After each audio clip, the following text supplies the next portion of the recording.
Part 1. The Garden and the Revolution.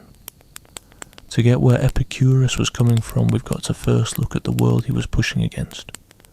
In 4th century BCE Athens, the city was still recovering from the Peloponnesian War, grappling with the aftermath of Socrates' death and stuck between old religious beliefs and new philosophical ideas. Plato had set up his academy, teaching that true reality was found in a realm of eternal forms, viewing the body as a prison and earthly pleasures as mere illusions. His student Aristotle had started the Lyceum, promoting the idea that happiness required virtue, political involvement, and an aristocratic excellence only accessible to the educated elite. Into this scene, around 307 or 306 BCE, Epicurus came back to Athens and did something groundbreaking. He bought a place with a garden outside the city and opened a school that was open to all, men and women, slaves and free people, Greeks and foreigners alike.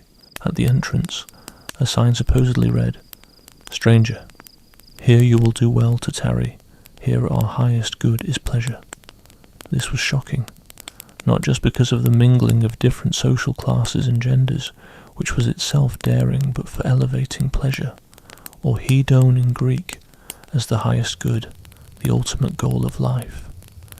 But here's where people often get it wrong about Epicurus, and we need to tread carefully. When he said pleasure is the highest good, he wasn't talking about drunken parties, wild sexual exploits, or gorging on fine food. Actually, Epicurus lived modestly, surviving on bread, water, and occasionally a bit of cheese. He was well known for his simple way of living and modest needs. So what did he really mean? Epicurus made an important distinction that critics often miss. He split pleasures into two main types, kinetic and katastematic pleasures. Kinetic pleasures, derived from the Greek word for motion, are those active delights we experience, like eating when hungry, drinking when thirsty, or scratching an itch. They're genuine pleasures, but they're fleeting, depending on a need that can be fulfilled. Katastematic pleasures, though, are entirely different. The term comes from katastema, meaning a state of being. These pleasures are about balance, about not being in pain or disturbed. When you're not hungry, not thirsty, not cold, not anxious, not scared, you're experiencing katastematic pleasure.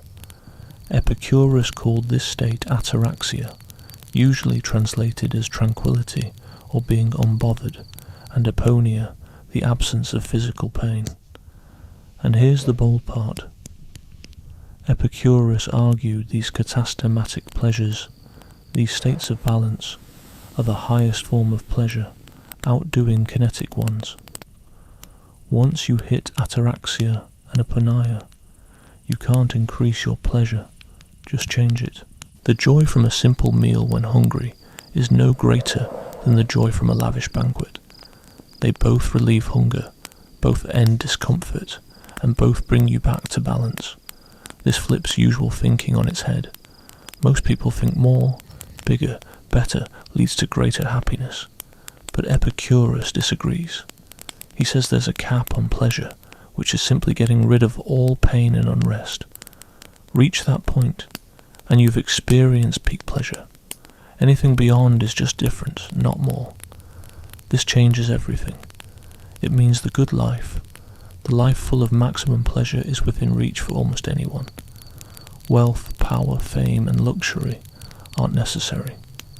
You just need enough to meet basic needs like food, water, shelter, safety, and friendship. Everything else is either natural but not necessary, like sexual pleasure or gourmet food, or neither natural nor necessary, like fame or political clout. That's why Epicurus built the garden, a community of friends living simply on the outskirts of the city, as a proof of his philosophy in action. The Epicureans grew their food, shared what they had, studied together, all aiming for collective ataraxia. It wasn't like a modern monastery or commune, but more a mix of a philosophy school, a therapy group, and a deliberate way of living together. Diogenes Laertius, who wrote a long time after, along with bits and pieces saved by critics and found in the ash of Herculaneum, gives us a glimpse into a well-structured community linked with Epicurus. Epicurus, quite the prolific writer with over 300 works to his name, wrote various letters to his students, crafted systematic essays on nature, ethics, and the right way to live. Perhaps most notably, he penned the Principal Doctrines, 40 key ideas summarizing his thinking, meant to guide one's mind like a mental exercise. One key doctrine zeroes in on what Epicurus believed was the core of human distress: illogical fears, particularly the fear of gods and the fear of death. He saw these fears as life-ruining, causing endless worry and blocking true peace. His answer to this was groundbreaking, both then and now. If there are gods, he said, they are perfect beings existing in the total bliss. Perfect beings don't need or want anything, which means they had no role in world-making, don't meddle with human affairs, and can't be bothered with punishing or rewarding us. To think they do is to humanize them, diminishing their perfection. Epicurus wasn't an atheist in today's sense.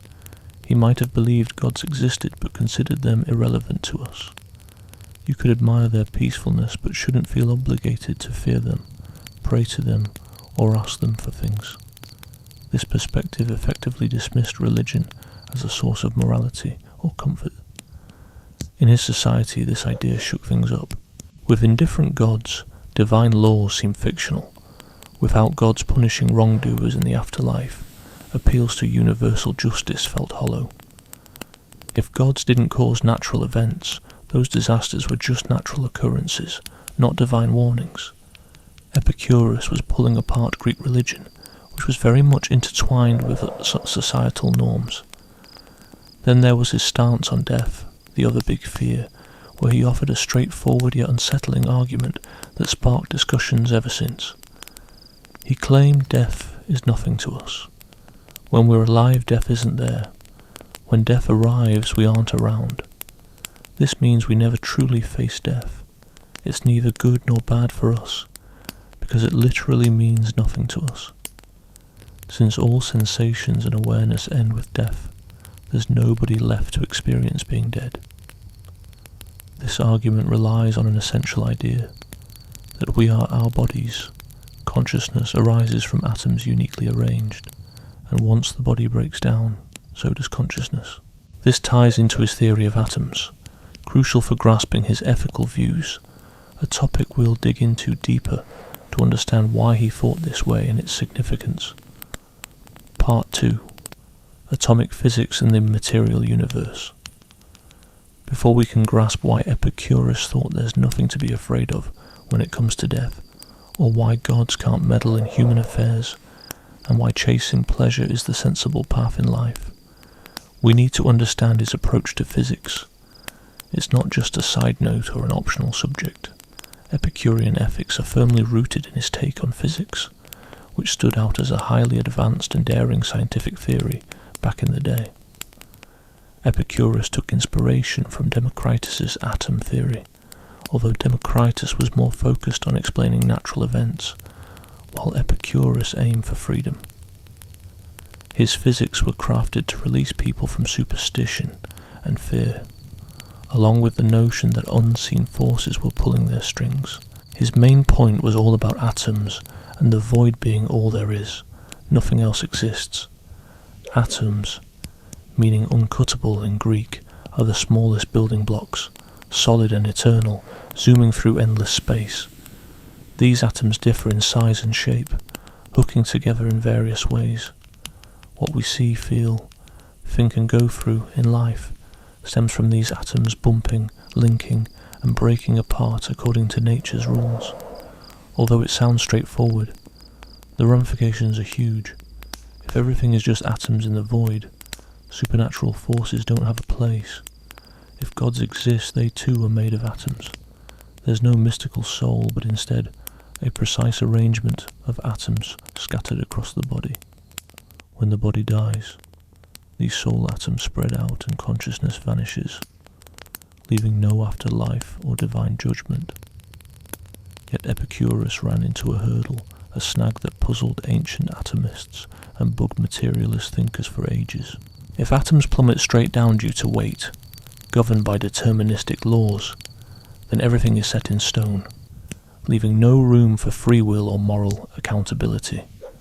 Advising someone to opt for pleasure over pain seems pointless if all decisions are mere illusions. To tackle this issue, Epicurus threw in one of the most debated ideas in ancient philosophy, the swerve, or Kleinemann. Randomly, without warning, atoms take a slight veer from their downward course. It's a tiny swerve, but it breaks the chain of determinism, bringing in chance and the possibility of undetermined futures. While this randomness drew mockery from Stoics and puzzled scholars pondering its resemblance to quantum uncertainty, the Roman poet Lucretius, a key source on Epicurean thought, emphasized its importance in his work on the nature of things. The swerve holds appeal beyond its scientific value, as Epicurus saw that determinism clashed with ideas of free will and responsibility.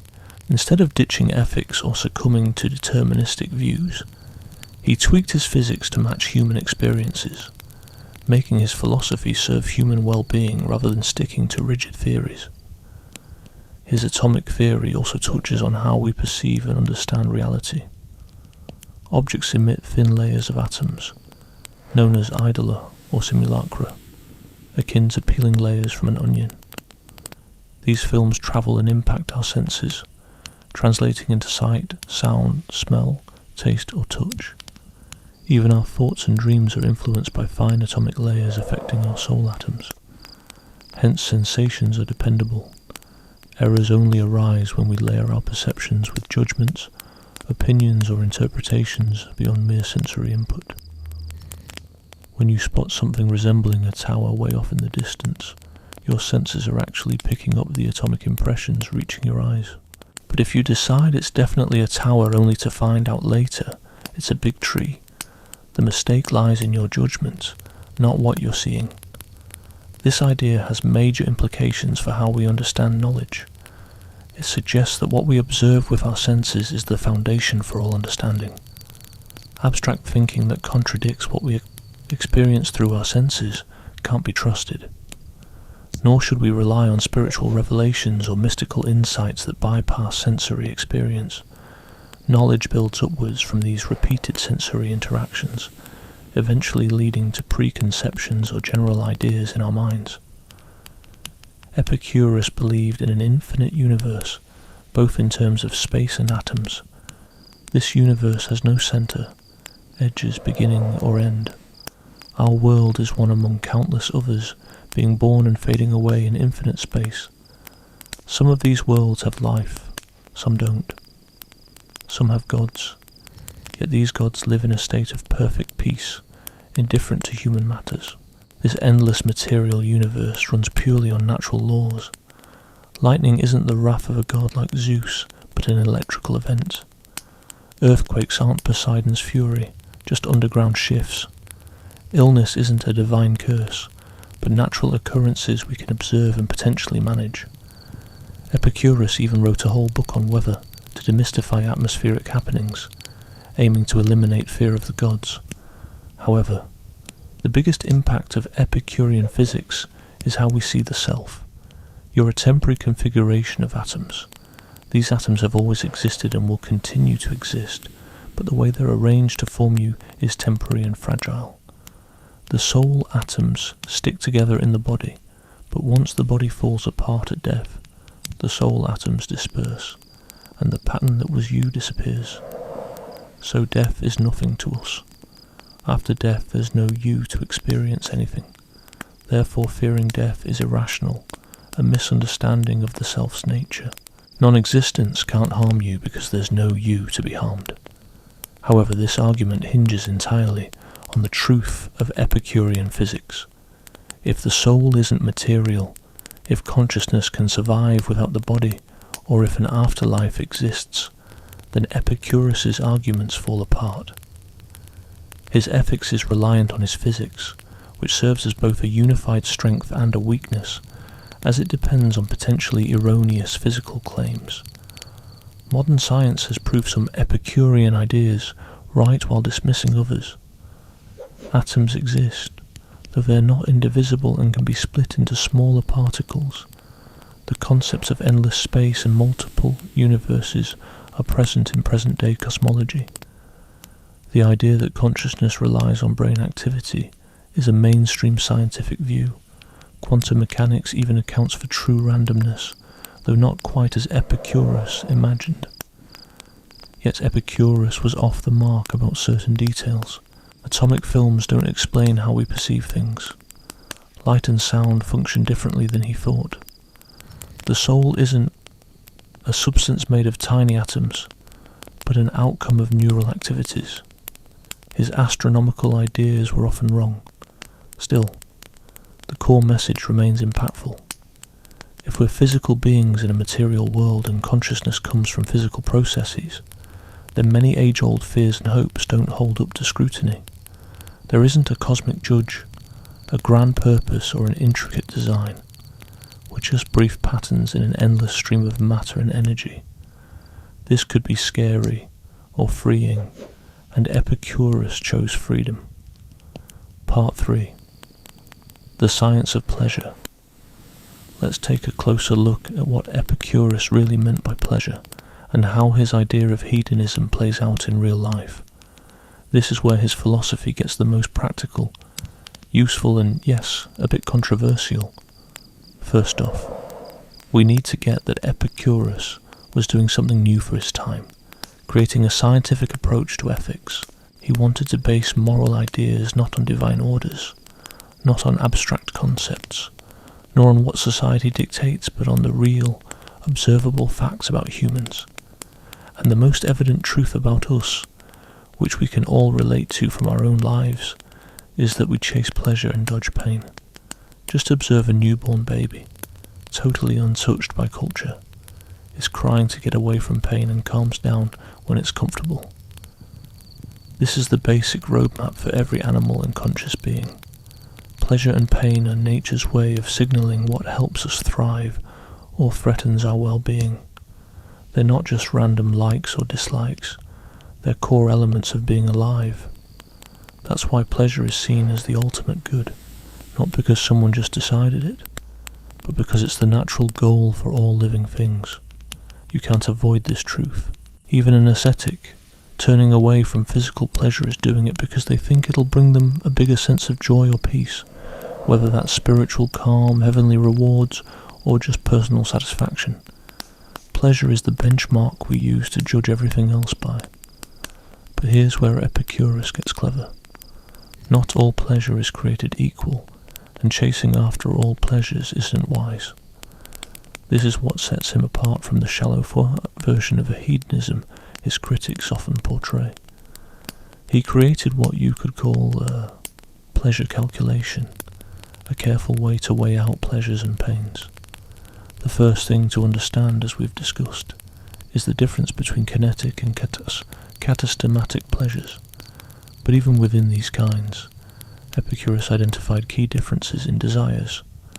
Some desires are natural and essential, like needing food, water, shelter, and safety. You have to meet these needs to survive and avoid pain. Fulfilling them brings both the joy of actively enjoying the experience and the contentment in simply having your needs met.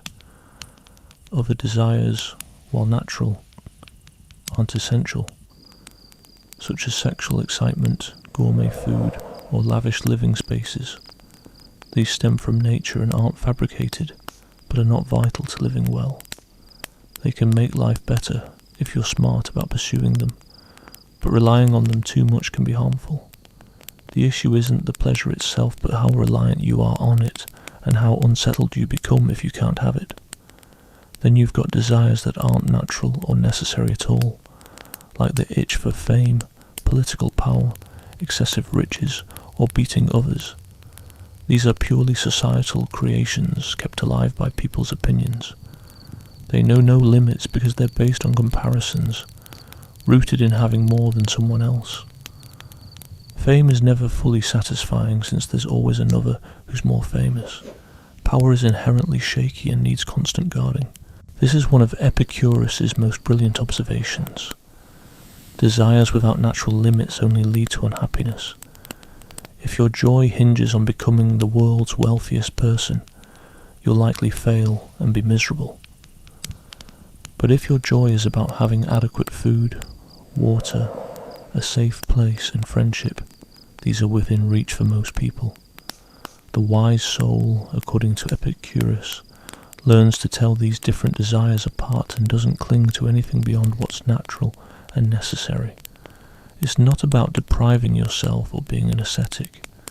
It's about a strategic simplicity that makes you less vulnerable to life's uncertainties while maximizing stable pleasure. Take food as an example. You need it to live. That's a natural and essential requirement. The pleasure of eating when you're hungry is strong and dependable. However, if you grow too attached to only fancy meals, exotic recipes, or specific dining spots, you set yourself up for disappointment. When you can't get those luxuries, you feel it hard because your baseline has shifted and simple meals no longer bring satisfaction. The Epicurean method is about finding joy in simple things like bread and water, so anything extra is a nice perk rather than a must-have. This doesn't mean you should never savour gourmet food when it's available. It's about not needing it, not being reliant on it, and not hurting when it's missing.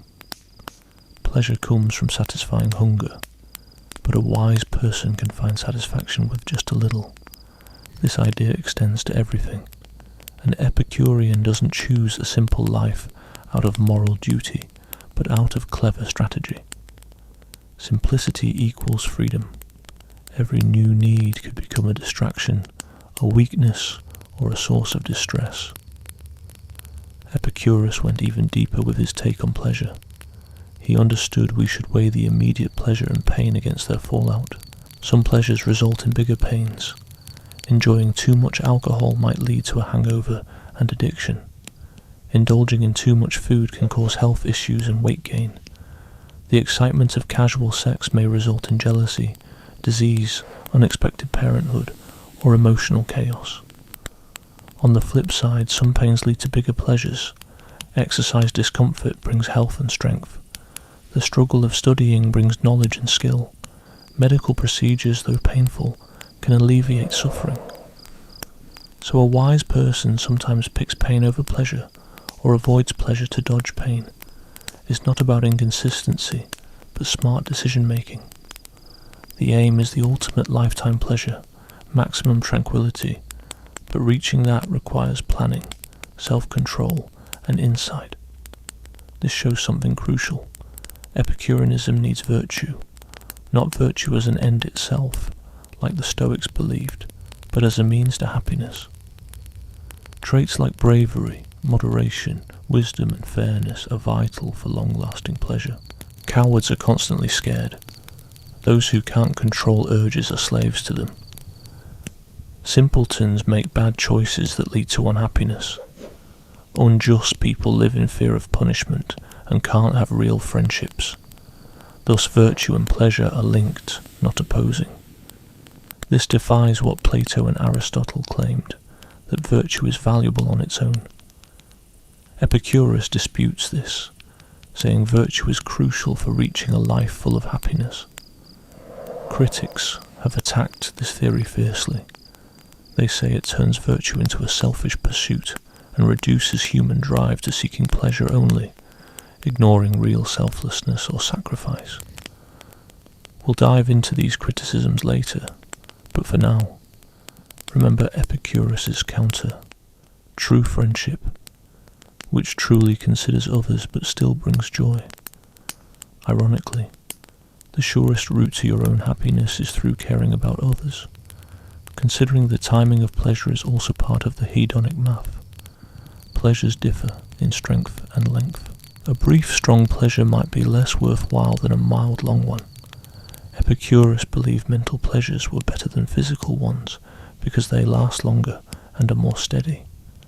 The body feels present pleasure and pain, but the mind can recall the past and anticipate the future, meaning a wise person can handle current physical pain by recalling past joys or looking forward to future ones. Epicurus himself, even while dying painfully from the kidney stones, wrote about still being happy because he was thinking of pleasant philosophical chats with friends. Mental delight outweighed physical pain. This also means mental worries, fears and regrets are tougher than physical pains because they're more persistent and trickier to fix. Worrying about the future can ruin every moment. Regret about the past can linger forever. That's why Epicurean therapy emphasizes fixing wrong beliefs that stir mental unrest. The ultimate aim, remember, is ataraxia, a steady, enduring state of calm. It's not ecstasy or intense joy, but contentment, serenity, and peace of mind. It's when you have no unmet natural and necessary desires, no false beliefs spurring fear or anxiety, no dependency on things beyond your control. In this state you're most pleased because you feel no pain or disturbance. According to Epicurus, this pleasure can't increase, just take different forms. You could mix things up with talking to people, learning new stuff, or enjoying the arts, but the ultimate happiness level is pretty much as high as it can go. This idea is one of the most surprising things in Epicurean philosophy. It totally clashes with the consumer mindset, where we're constantly told that more is better and that happiness grows with getting more stuff. Epicurus, however, believes there's a limit to pleasure, and it's not as high as you might think. It's actually quite easy to reach. You don't need to hit the jackpot, become a celebrity, or achieve great fame to live well. All you need is to cover your basic needs and find mental peace. Whether this holds true partly depends on what we know about human behavior and also on how we choose to define and measure pleasure. Today's studies in happiness and life satisfaction show mixed results. There's evidence that beyond a certain level of income, having more money doesn't bring much extra happiness, which aligns with Epicurus's view. But it also seems like people can get used to both good and bad situations, making long-term satisfaction maybe a bit harder to grab than Epicurus thought. The bigger question is if calmness is truly the best thing for us, or if we also need challenges, growth, successes, and worthwhile struggles. This is where a lot of modern thinkers disagree with Epicurus, suggesting his idea of a good life is too laid back and more about dodging pain instead of about achieving big things. Part 4. The Tetrapharmakos. The Tetrapharmakos, or 4-part remedy, is probably the most concise summary of Epicurean thought. These 4 principles, believed to originate from Epicurus's follower Philodemus, form the therapeutic heart of the philosophy. They are meant to be memorized, repeated and internalized as tools to achieve and maintain ataraxia, or peace of mind. The 4 remedies are: don't fear gods, don't worry about death, what's good is easy to get, what's terrible is easy to endure. Each one tackles a main source of human worry, and together they offer a full guide to mental tranquility. Let's delve into each one. First, don't fear gods. We've already touched on Epicurus's views about the divine, but it's important to highlight why this was crucial to his program of therapy. In ancient times, religion wasn't really about personal beliefs or morality. It was more about dealing with the gods through rituals, sacrifices, and proper behavior. People constantly worried about offending the gods, messing up ceremonies, or seeing natural disasters as signs of divine anger. Epicurus saw all this as unnecessary suffering. According to him, if gods exist, they are perfect beings who need nothing and are interested in nothing beyond their own happiness. They don't make the world, keep it going, or meddle in it. They can't be swayed with sacrifices or prayers.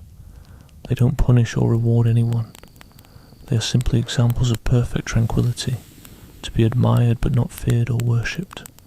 This was a revolutionary idea that took away a whole area of human anxiety.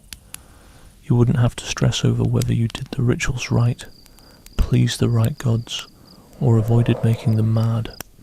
Natural disasters were just physical events, not judgments from above. Life's successes and failures come from natural causes and chance, not divine rewards or punishments. But notice what Epicurus didn't do. He didn't outright say that gods don't exist. That would have been dangerous legally, as ancient Athens had executed Socrates partly for being irreligious. Plus, it wouldn't have been convincing. People believe in gods because their experiences suggest they're real, because of cultural influences, and because they find value in religious practices.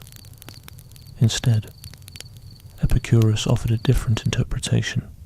Gods exist, but not in the way people think. The popular idea of gods as powerful beings who care about humans is just a projection of our psychology. True gods, beings of perfect nature, wouldn't behave like that. So you can hang on to the idea of divinity minus the fear, anxiety, and exploitation often linked with regular religion.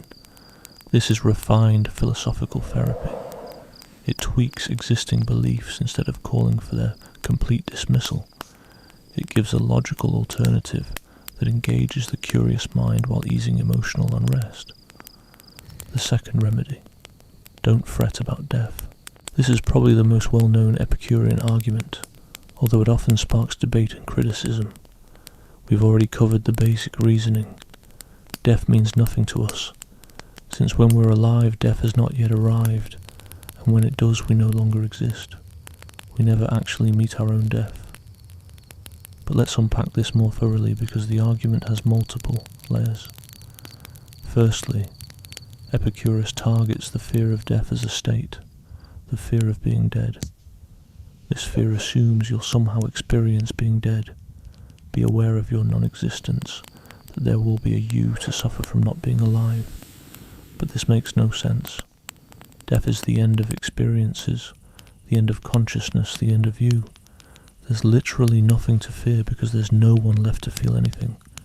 Think about the time before your birth did not existing for billions of years before you were born harm you. Did you suffer during the age of dinosaurs because you weren't there to see them? Of course not. Not existing before you were born wasn't bad for you, and not existing after you die won't be either. They're two sides of the same coin. This argument, often called the symmetry argument, is graceful but has faced challenges. Critics point out there's an inconsistency in how we view before birth and after death non-existence. Most folks don't feel bad about not being born earlier, but do dread the thought of dying and missing out on the future. This implies our fear isn't just about non-existence itself. It's about losing the chance to experience future joys. Epicurus has something to say about this, though not everyone finds it convincing. He argues that once you're dead, there's no you to miss out on anything. Missing out needs a person who's being deprived of something they'd have otherwise enjoyed. But in death, there's no such person. You can't be harmed by not experiencing future joys because there's no you to experience them. This topic turns into a deep philosophical debate. Is it only possible to be harmed if you're around to feel the harm? Or can there be harm from the things affecting you, even if you're not aware of them? Do harms after death matter? If your reputation gets ruined posthumously, is there a harm done? Epicurus would argue no, you're not there to be harmed. Yet many people find this confusing. Also, the act of dying is different from being dead. Dying might involve pain, fear, losing control, feeling lessened. Epicurus gets it, but believes his ideas might ease these fears. If you grasp that death isn't something to dread, with no judgments or punishments afterward, dying becomes less daunting. It's just moving from being to non-being, not venturing into the unknown. Plus, living an Epicurean lifestyle, valuing simple joys and mental calm, gets you ready for death. If your joy comes from wealth or status, death means losing it all. But if happiness is rooted in friendship, simple pleasures and peace of mind, you've already lived a full life. Death doesn't strip away what's essential. Epicurus showed this in his own life. As per Diogenes Laertius, Epicurus died in pain from kidney stones at 72. But he wrote to his buddy Idomeneus, saying that despite his body's suffering, his mind stayed joyful, recalling their philosophical talks. This wasn't about stoic grit, but Epicurean mental focus leading to pleasure. Another key point: what's good is easy to obtain. From our look at desires before, this fits right in. If the good life means maximizing pleasure by fulfilling natural and necessary desires while keeping mental peace, then it's within reach for nearly everyone. You need food, sure, but not fancy foods. You need water, not necessarily the imported kind. You need a home, not a grand one. You need safety, yet not absolute security. Friendships are essential, and they're free. Philosophy, needed to clear false beliefs, doesn't cost much if anything. This is a refreshingly egalitarian view. The good life isn't just for the rich or the powerful. Anyone, even those with little, can live well if they gain mental freedom. Even those outside traditional structures can live well. It's all about knowing the philosophy and living by it. Contrast this with Aristotle's view on ethics, where the good life involves external goods: wealth, health, noble birth, friends, political activity, and time for thinking. Aristotle's view seemed elitist. Epicurus made ethics accessible, saying that happiness doesn't depend on these external things. Sure, they help, but they aren't essential. The true good life, with mental calm and right desires, is available to everyone regardless of their situation. This idea was really appealing in the Hellenistic era, a time marked by constant conflict and change. People felt small against massive empires and historical events. Epicureanism was all about finding happiness no matter what's going on around you, like building a peaceful fortress in your mind. Critics, though, have pointed out an issue. Achieving this kind of independence from external things only works if you really buy into Epicurean ideas and have developed the right mindset. But getting there requires learning, free time for philosophy, brain power, and a supportive crowd, which aren't things everyone has. For example, a slave toiling away in a mine all day can't easily study philosophy or reach a state of calmness. Someone dealing with constant pain, poverty, or danger isn't going to find tranquility as easy as Epicurus might suggest. Plus, there's the question of whether simple pleasures are truly fulfilling after you've tasted more complex ones. Can bread and water really make you as happy as a fancy meal once you've tried the latter? This ties into how we adapt and get used to things. Epicurus would say yes, if you have the right mindset. But modern research on how we get used to pleasure is less clear-cut. One of Epicurus's ideas, though, was that what's terrible is actually manageable. This tackled pain, whether it's physical or mental. He argued that severe pain doesn't last long, and ongoing pain is usually mild. If the pain is truly unbearable, you'll either recover quickly or won't last long, which ends the pain. If it's long-lasting, it must be mild enough to cope with, or else it would be deadly. Plus, mental happiness can outweigh physical suffering, like Epicurus showed in his own passing. By focusing on good memories, philosophical wisdom, friendship, and deep thought, you can hold on to calmness even when your body's hurting.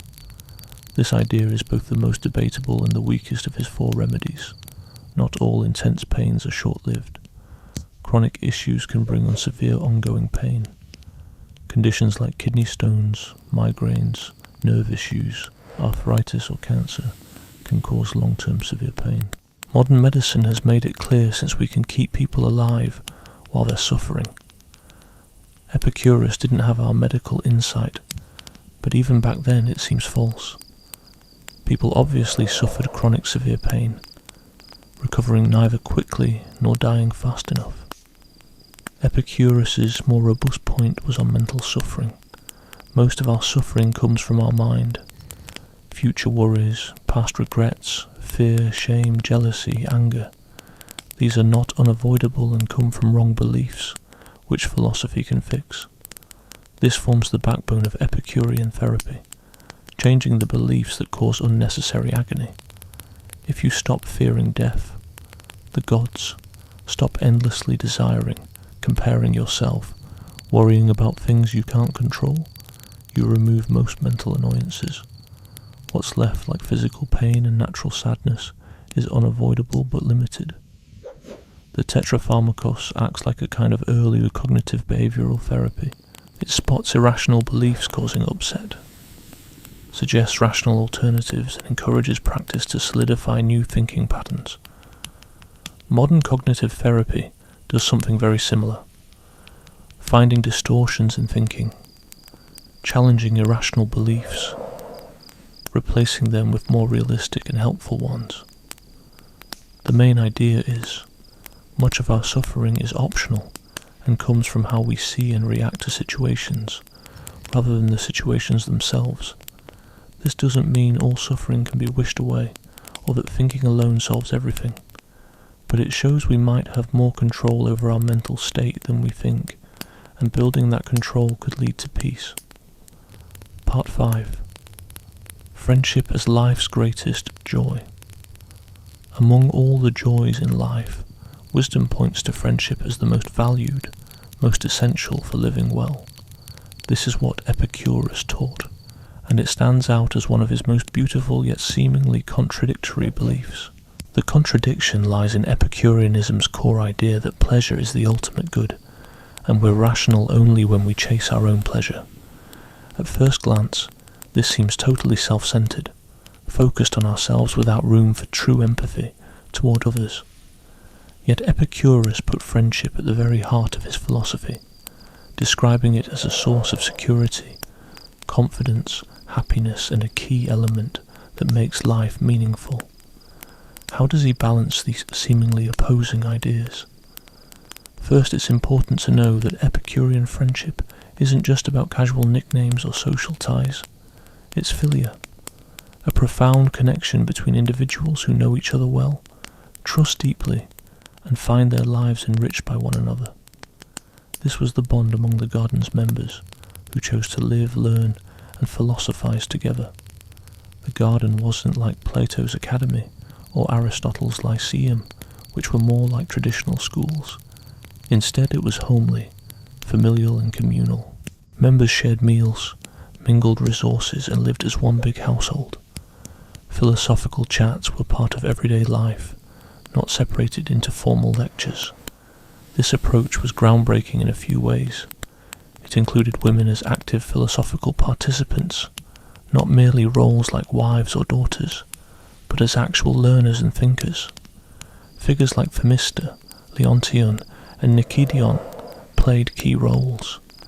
It brought in slaves or former slaves, like Epicurus's own freed slave Mies. It was open to foreigners and anyone, no matter their social standing. The only thing that mattered was the commitment to philosophy and the group. Why was friendship such a priority? There are a few reasons. First, friendship equals security, one of the natural and essential goodies. Back in ancient times, without modern governments, police, or safety nets, people's survival heavily relied on their families and friends. Friends aided you when sick, defended you from threats, shared essentials in hard times, and offered shelter if you lost your home. This wasn't just theory, it was about survival. But Epicurus took friendship further than just practical allies. Real friends care for one another for no other reason than caring itself, not for security or fun. Interestingly, this kind of pure care brings the highest joy. How? Here's where Epicurean thought gets nuanced. When you truly care about a buddy, their joy brings you joy. You find happiness in their happiness and feel pain when they're in pain, intertwining your lives. This isn't about tactics, it's a natural psychological progression.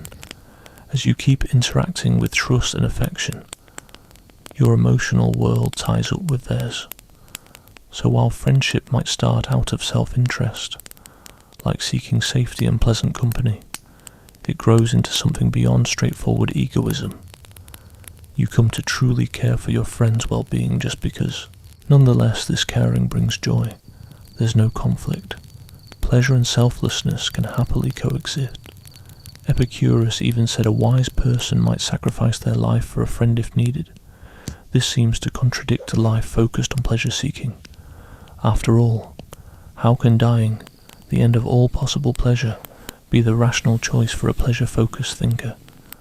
But if your friend's happiness has become vital to your own, and betrayal would make life unbearable, then sacrificing yourself to save them might be the choice that actually maximizes your well-being overall, not out of duty or virtue's sake, but due to the deep psychological tie that real friendship builds. This idea sparks debates. Critics think Epicurus sneaks in non-hedonistic values, believing true friendship can't just be about chasing pleasure, even if done wisely. If you die for your friend, you won't feel any pleasure from their survival because, well, you're not around anymore. So from their view, it can't truly be about maximizing pleasure. Epicurus's fans have a few ways to handle objections. One idea is that you choose to sacrifice yourself while still alive, imagining the joy in knowing your friend will live. Another angle is that the pain of betraying a friend is so significant and that death seems better. Also, it's argued that Epicurus understood human nature's messiness, even if it challenges his theories. The ruins of Herculaneum, which held a library full of Epicurean works saved from Mount Vesuvius's eruption, show detailed writings about friendship. Philodemus, a 1st century BCE Epicurean philosopher, wrote extensively about friendships, exploring their types, how to build them, solve conflicts, and keep them alive despite distance and time. These writings show a deep understanding of emotional ties, trust, openness, and give and take. They help identify true friends versus those who merely flatter for their gain. The joy of open conversation, or parrhesia, is highlighted, being able to talk honestly with friends without fear of getting judged or stabbed in the back.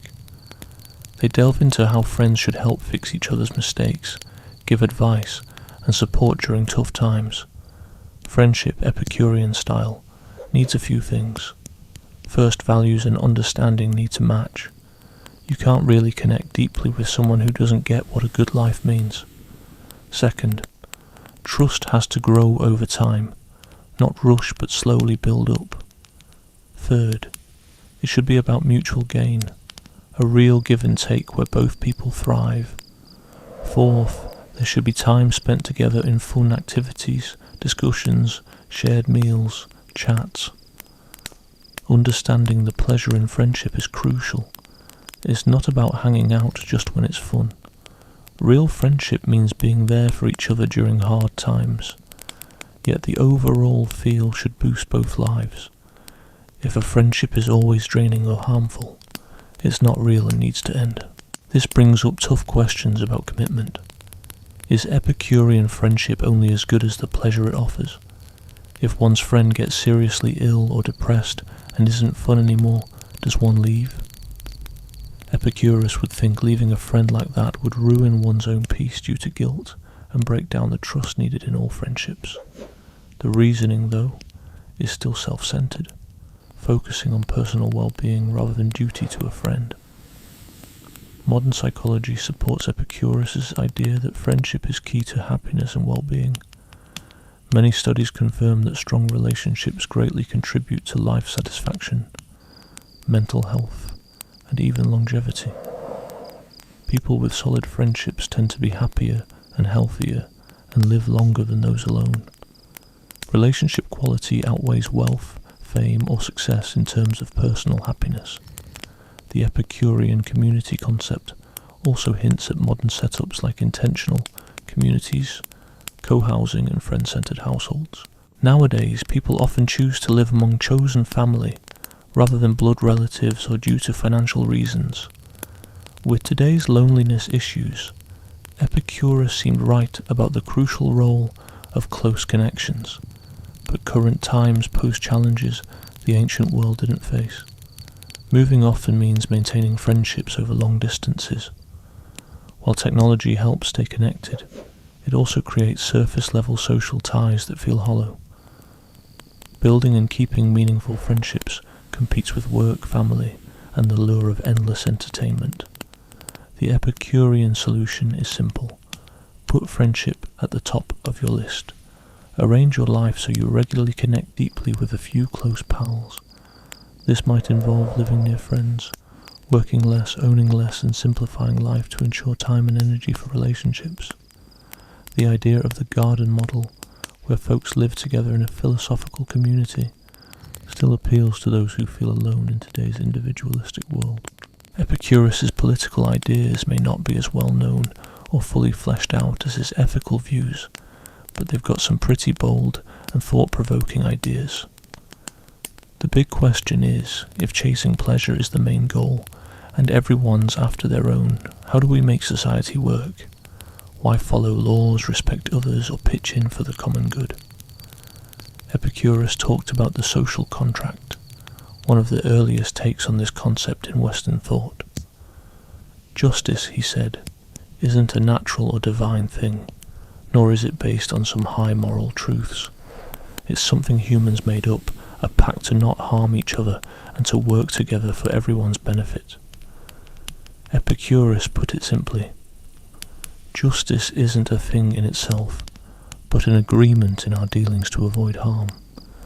This idea is laid out in his principal doctrines, from statements 31 to 38, defining justice as a convention. The argument is laid out like this. If there's no law or cooperative society, everyone's living in fear of getting hurt by others. The strong would rule over the weak, and no one could hold onto their stuff without it being stolen. Trust would be out the window. Life, as Hobbes later described, would be miserable, short, and brutal. Living in constant fear isn't exactly conducive to peace of mind, so people agree to a deal. I won't harm you if you don't harm me.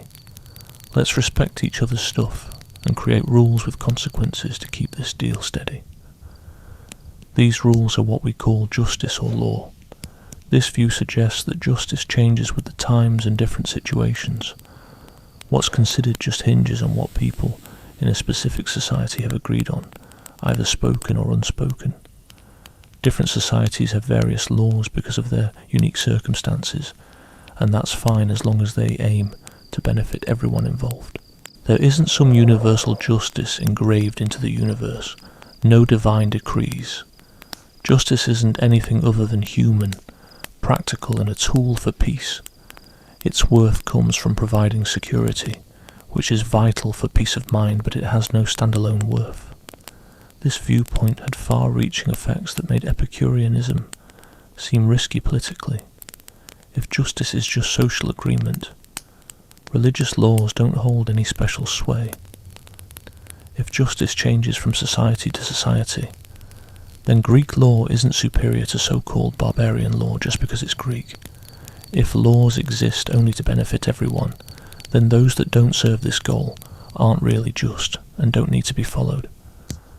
But Epicurus tread carefully here. He wasn't pushing for upheaval or rebellion. In fact, he recommended staying away from politics altogether. Live unknown, or leith biosas, was one of his mottos.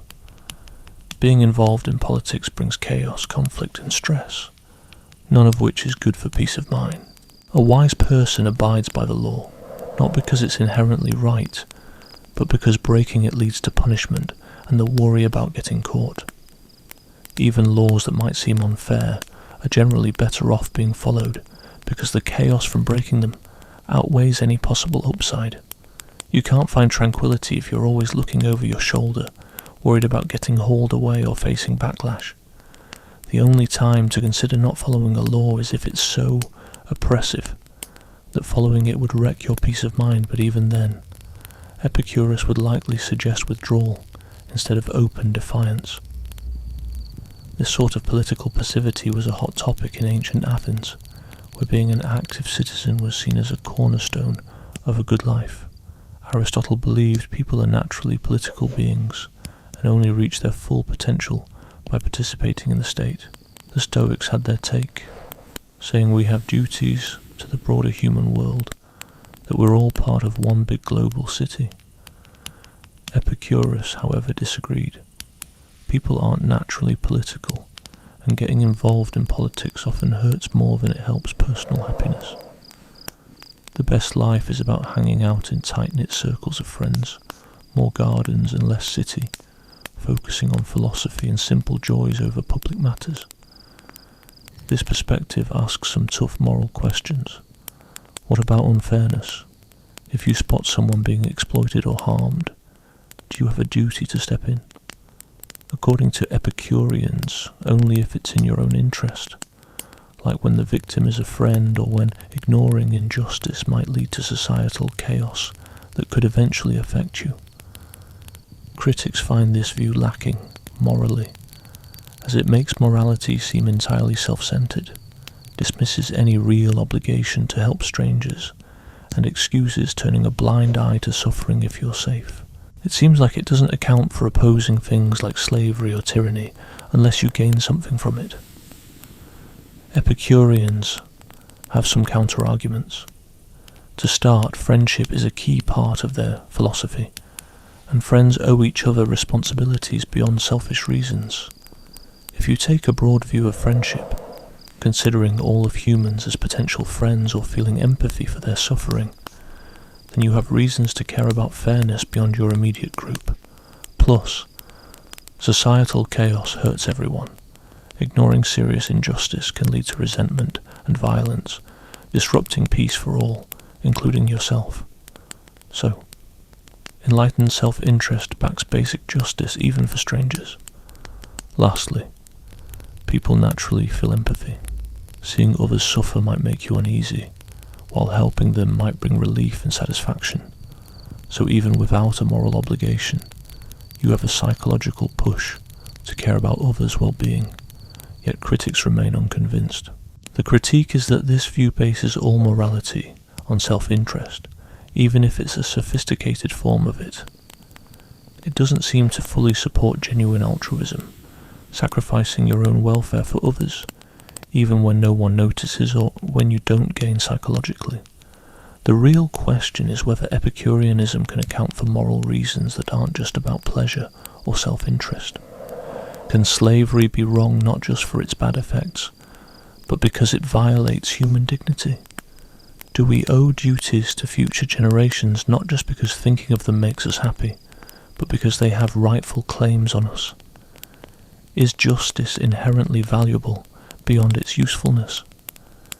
Traditional Epicureanism seems to say no to these questions, but many modern Epicureans struggle with these limitations and try adjusting the theory to include stronger moral commitments. An intriguing part of Epicurean justice is its take on punishment. Because justice is for mutual benefit, punishment is only justified if it deters or prevents further wrongdoing, not just to make the wrongdoer suffer. If someone breaks the social contract, they should be punished to prevent further violations or reform them, not for the sake of revenge. This idea is quite progressive, as contemporary criminal justice theories focus on deterring, incapacitating, and rehabilitating rather than just retribution. Epicurus thought of this idea centuries ago. This social contract perspective also influenced later thinkers like Thomas Hobbes, John Locke, and Jean-Jacques Rousseau, who adapted social contract theories, drawing from Epicurean concepts while sometimes rejecting its hedonism. The notion that political power stems from consent, laws exist for mutual gain instead of divine will, and justice is conventional rather than natural, became cornerstones of liberal philosophy. However, there's this tension in Epicureanism between its individualistic ethics and the collective mindset society needs to work properly. If everyone decided to prioritize peace of mind and stepping away from public affairs, who's left to uphold social structures that enable personal peace? Who protects us from external threats? Who upholds the law? Who builds our roads and bridges? Epicureans might say, we do just what's needed to ensure fundamental safety, but that's it. We engage with each other on a small scale for shared benefits, but we won't give up our inner peace for big communal endeavours.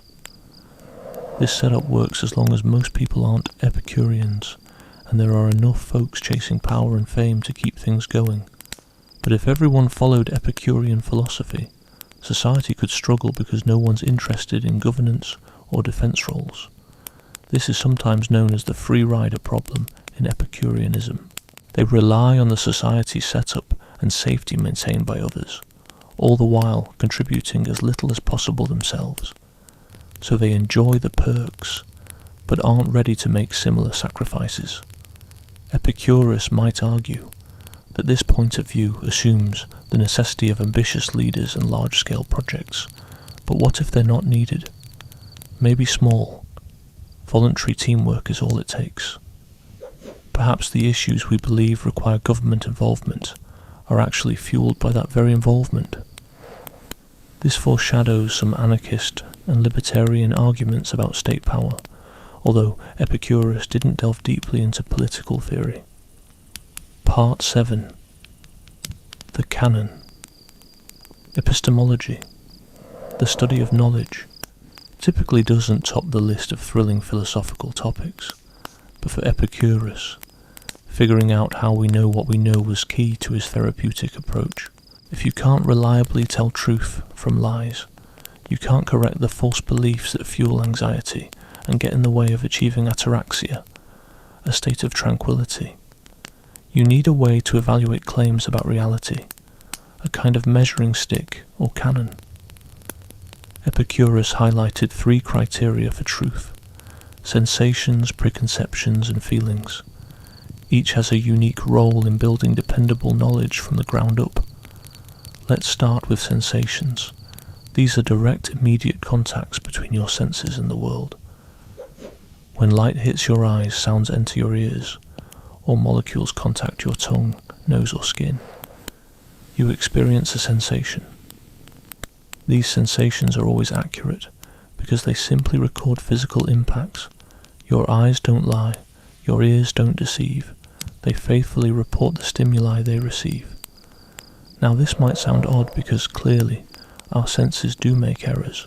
You might see a stick submerged in water that looks bent but is actually straight, hear a voice when no one is calling you, or fail to recognize a taste. So how can senses always be right if they produce mistakes? Epicurus subtly explains. The error doesn't lie in the sensation but in the judgment we attach to it. Your eyes properly register the light pattern from a straight stick in water, which looks bent due to refraction. The eyes are doing their job correctly. It's a mistake when you conclude there's a bent stick, instead of recognizing this looks like a bent stick. Understanding the difference between sensation and judgment is vital for Epicurus's whole view on knowledge. Sensations are passive, automatic, and non-conceptual reactions to physical impact. They aren't making claims, they're just occurring. Judgments, however, are active interpretations that go beyond immediate sensation by adding concepts, guesses, and expectations. These can be incorrect because they involve reasoning, which might not be accurate or could rely on false preconceptions. So, Epicurus's first rule for recognizing truth: rely on your senses, but be cautious with the judgments you draw from them. Always double-check whether you're imagining things or interpreting them. The second criterion is preconceptions, called prolepsis in Greek. These are general ideas formed in your mind through repeated encounters with similar sensations. The first time you see a horse, you notice certain colours, shapes, movements, and sounds. The second time with a different horse, you see different yet similar things.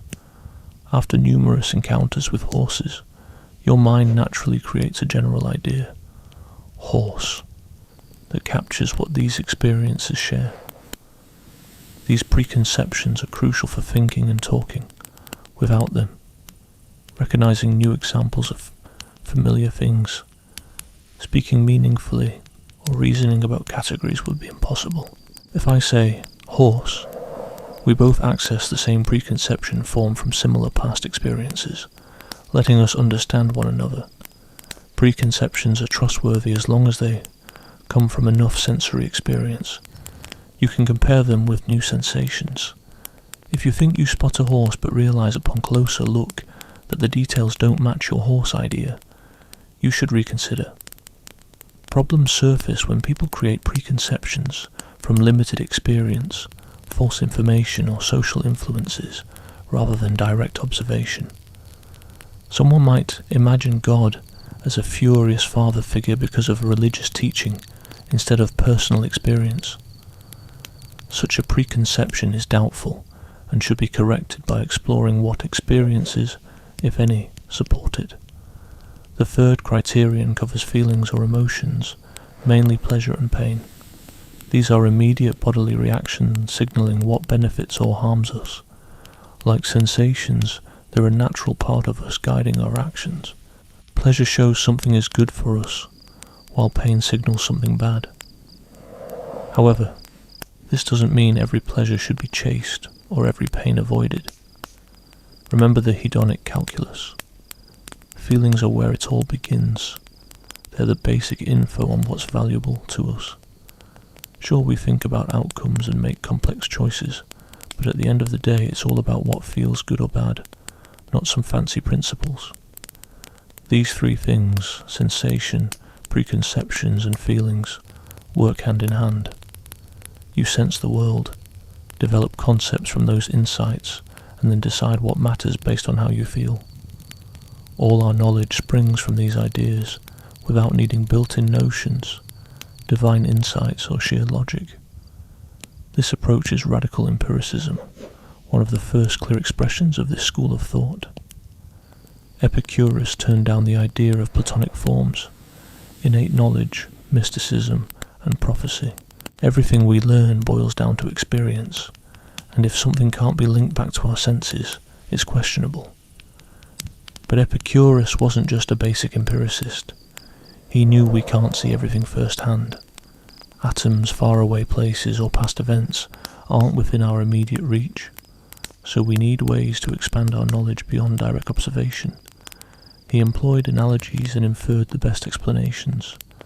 We see objects made of smaller bits, so we conclude everything is made of tiny particles, even if they're invisible. We understand similar causes yield similar effects, leading us to believe that distant events likely have causes similar to nearby ones we can study. The main idea: any explanation that goes against sensory evidence is false. Among those that fit the evidence, we should lean towards simpler, more natural ones, steering clear of complex supernatural ones. Thunder as an atmospheric phenomenon is easier to grasp than Zeus flinging thunderbolts, even if both fit the evidence. Epicurus's naturalism wasn't just about proving supernatural ideas wrong, but about showing they're unnecessary. Essentially, this is Occam's razor before it got its name. Avoid complicating things more than needed. Epicurus also foresaw the scientific principle of considering multiple hypotheses. When we can't directly examine or test something, it's sometimes wise to entertain various possible explanations instead of sticking rigidly to one. Eclipses, for example, had several natural explanations according to him. No need to pick just one. Eliminating the fear of supernatural fears was more important than having an exact scientific answer. This was more about easing worries than about pinpoint scientific truth, quite unlike today's science that seeks one true answer. Epicurus's text, the Canon, survived in bits thanks to Diogenes Laertius, but much is missing, making it tricky to fully gauge how deep his theories went. Modern philosophers chew over whether he really tackled skepticism effectively, if his reliance on our senses is well founded, if he can tell between truthful and misleading experiences. One big gripe is Epicurus seems to overlook skepticism. He starts with the idea that our senses can be trusted, but skeptics ask, how can you prove they're trustworthy without assuming they are first?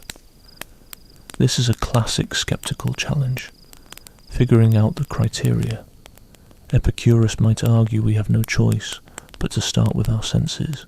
It's our only window to the world. Radical skepticism falls apart because even skeptics have to use their senses to doubt them. So we should tentatively trust what we see and experience as a starting point, yet stay willing to adjust when new evidence comes up. This echoes what pragmatism says about skepticism. We can't prove every basic assumption with certainty, but they're helpful enough to use until we need to change them. You could think of Epicurus as an early pragmatist, paving the way for thinkers like William James and John Dewey, way before their time. His approach to knowledge also had a clear purpose: to relieve anxiety by examining beliefs that often cause unnecessary worry, afraid of divine punishment after death. Where's the sensory evidence for that? There isn't any. It's all based on tales and what others say, not on what you can directly observe. Worried you need riches and power to find happiness. Compare that with how simple joys really feel, and you'll see it's not true. Epicurean teachings encourage you to continually analyze your beliefs, trace them back to their roots, and discard any that arise from mere opinions or social pressures. You should hold on to only those ideas that are grounded in direct experience and genuine understanding.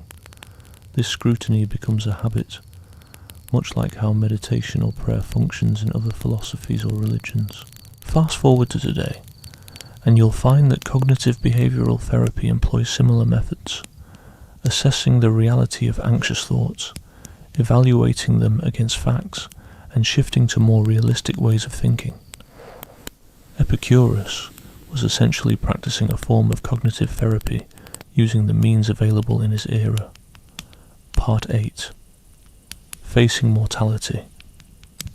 We're back to talking about death, but now with a better grasp of why Epicurus focused so much on this fear. It's not just one worry among many. It's the big one that spawns lots of other problems. Fear of death means you're afraid of being vulnerable, losing what you have, time going by, getting old, getting sick, accidents, violence. You rush through life, trying to squeeze everything in before time's up. You hold on tight to your stuff, knowing it's not going to last. You're not really living in the now because you're scared of what's missing in the future. Epicurus believed that getting rid of death fear could totally change human life, not by making you live forever, but by making the life you do have way better. You'd be able to live in the moment with no constant worry about disappearing. You'd value what you have without always clutching at it. You'd see loss as a part of life, not some giant cosmic mistake. So let's dive into his arguments a bit more, along with the big critiques they've faced. The main argument we've looked at is this: death shouldn't worry us because we either exist and death isn't happening, or death is there and we're no longer around. You never cross paths with your own death, so there's nothing to dread. This idea is based on the notion that harm needs someone there to feel it, and in death there's no you present. But Epicurus went further. One idea he had was about time. He thought the soul was a kind of body organ, made of tiny, quick-moving atoms spread through the body. These soul atoms need the body to keep them together. When you die, the body breaks down and the soul atoms instantly scatter into the air. There's no slow process, no lingering awareness, no knowledge of dying. You're here 1 second and gone the next. It's a sudden change from being to non-being. This is supposed to be reassuring. You don't feel death. You don't feel yourself dissolving. You don't hang around knowing you're ending. You're just here, and then you're not, with no in-between awareness. Another argument tackles the idea that life might be too short. Epicurus says life doesn't have to be lengthy to be complete. If you've hit ataraxia, you've tapped into the height of pleasure. More years would just change that pleasure, not increase it. Think of it like a play. It doesn't need to go on forever to be satisfying. It has its own set length that feels right, and dragging it out wouldn't make it any better. This might be intriguing psychologically, but it's controversial philosophically. Many folks think life is worth more than just the pleasure it brings.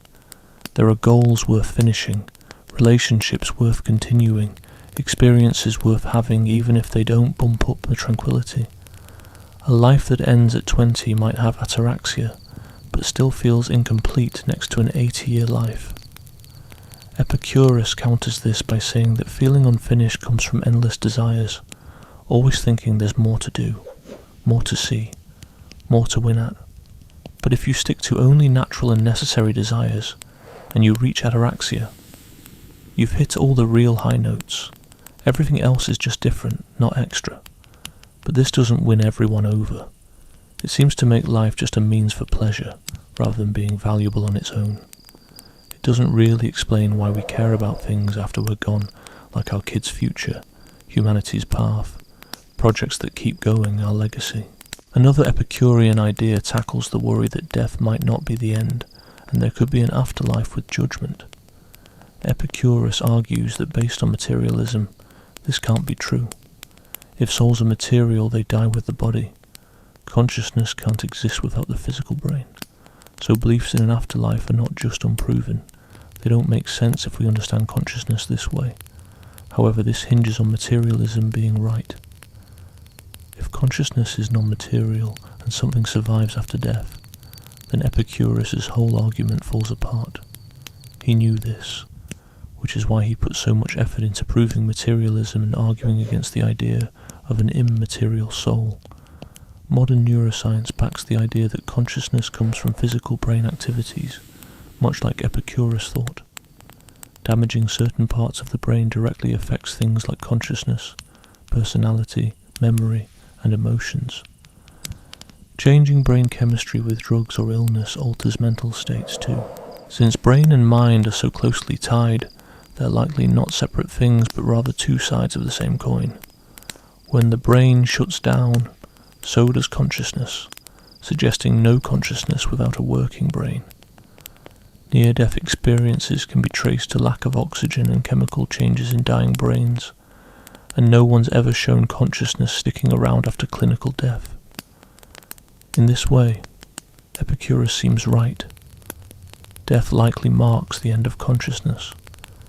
Yet does this mean there's nothing to fear about death? This brings out a big critique called the deprivation argument. Thomas Nagel laid out this idea in his 1970 essay Death, suggesting that the bad part of death isn't the pain of dying, but the loss of potential life experiences. Imagine someone who dies at 30, but could have lived happily until 80. That person misses out on 50 years of good times. It's harmful even if they don't feel the loss because it means their life was cut short. We're affected by what could have been, even if we don't feel worse off. But Epicurus might counter that at death, there's no person left to be deprived. Deprivation needs someone to experience it, but in death, there's no someone. But critics argue that the harm is done to the living person at the moment of death, robbing them of future life. It's a harm seen by looking back at death and considering the person's life as incomplete or shorter than it should have been.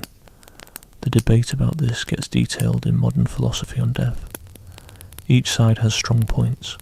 For Epicurus, while his stance can be comforting, it doesn't conclusively prove death isn't bad. It depends on believing certain ideas about harm, time, and personal identity. Then there's the symmetry argument, as discussed before. Lucretius, who put Epicurean ideas into his poem On the Nature of Things, asked us to look at the time before we were born. We weren't harmed by not existing during, say, the age of dinosaurs or ancient Egypt because we weren't around. If our past non-existence didn't hurt us, why should our future non-existence? These are two symmetrical periods of non-existence. This symmetry argument is pretty strong but has faced challenges. People often feel there's a difference. They don't mind not being born earlier, but dread not witnessing future events. Why feel this way if both non-existences are the same? Some theories suggest we focus more on the future than the past, or that not existing before birth wasn't a deprivation, because it wasn't the end of life, unlike not existing after death, which ends an ongoing life. We care about life's trajectory, its journey and conclusion, which makes dying feel worse than not starting. Epicurus would likely argue these feelings of imbalance are irrational, more about psychological bias than real differences. Convincing someone to let go of strongly held beliefs can be tough, and many people remain unconvinced by the symmetry argument, despite its logical appeal. There's another aspect of Epicurean thoughts on death that's worth noting: the value of mortality itself. While some ancient philosophers like the Stoics viewed death as neutral, Epicurus took it a step further, proposing that mortality might actually be crucial for a fulfilling life. Think about it. If you could live forever, moments would lose their value because you'd have endless time. Nothing would press you for urgency or commitment, since you could always procrastinate and rethink everything. Life's limited nature actually gives it meaning and urgency, pushing you to make choices and prioritise your commitments. British philosopher Bernard Williams dove into this notion in his essay, The Macropulus Case, suggesting that immortality could lead to boredom after exhausting all meaningful experiences, leaving you trapped in monotony. Death, then, isn't a defect to be rectified, but a characteristic that makes life meaningful. There's some debate on whether Epicurus explicitly expressed this view, yet it aligns with his philosophy.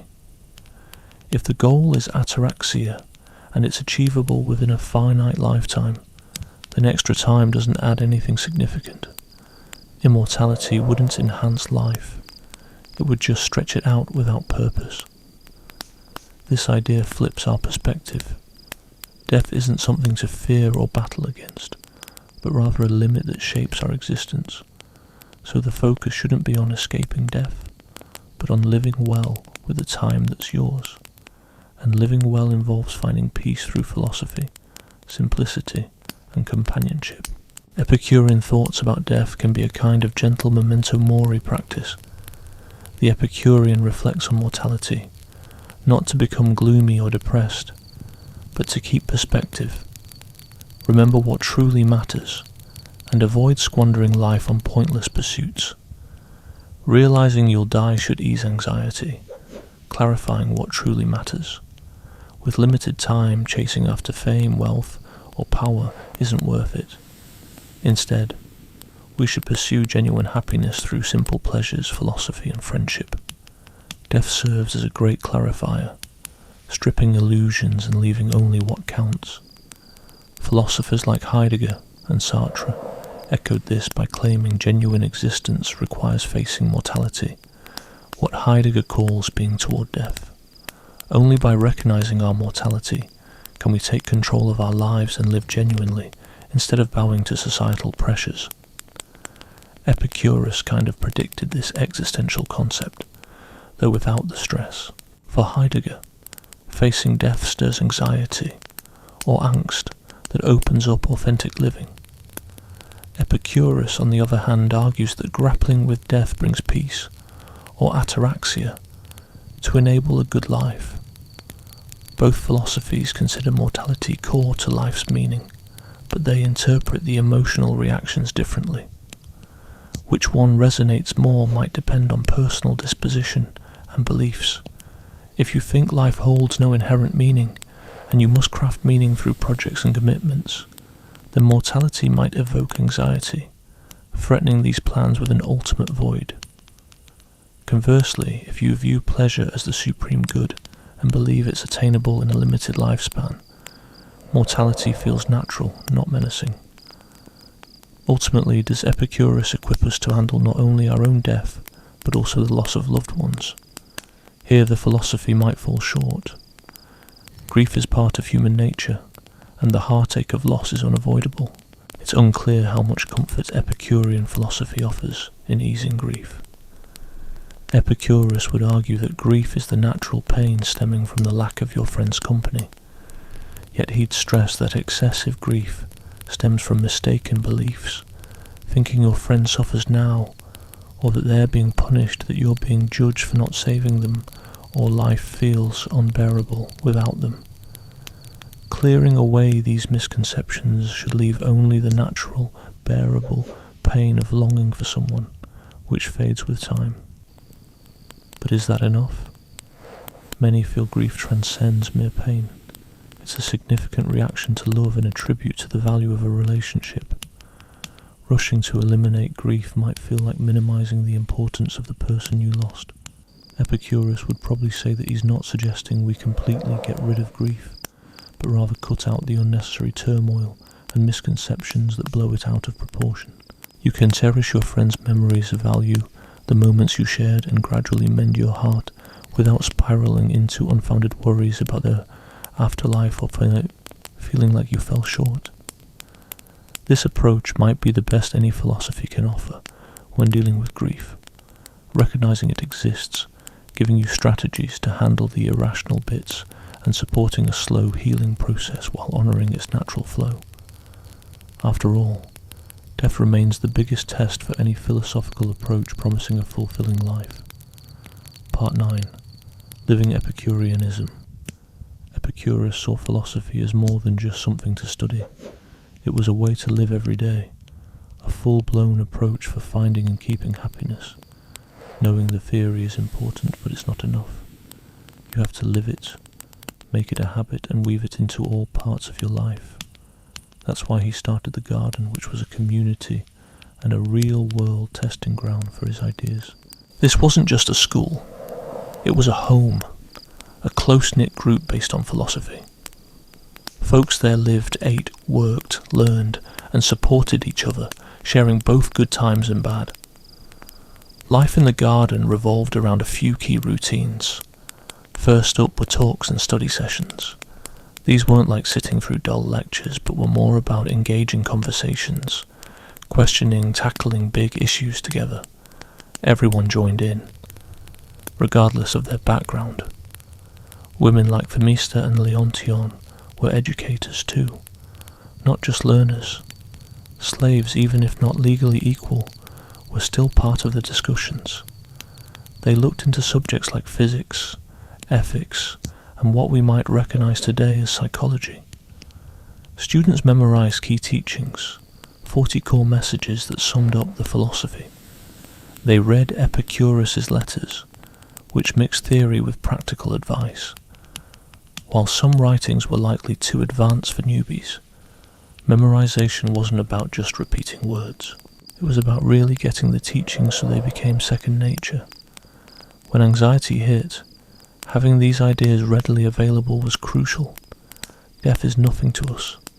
Don't fear the gods, or simple desires are easily met. These phrases acted as mental tools to break the cycle of negative thoughts. The practice also included parrhesia, meaning open and honest speech. Students were encouraged to share their worries, bad habits, and misconceptions with each other.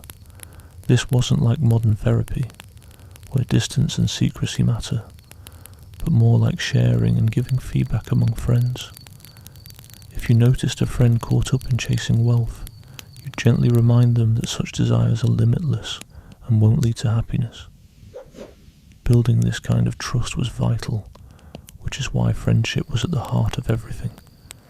You could only take sincere feedback from someone you trusted completely, who genuinely cared about your happiness and wasn't there to judge but to help.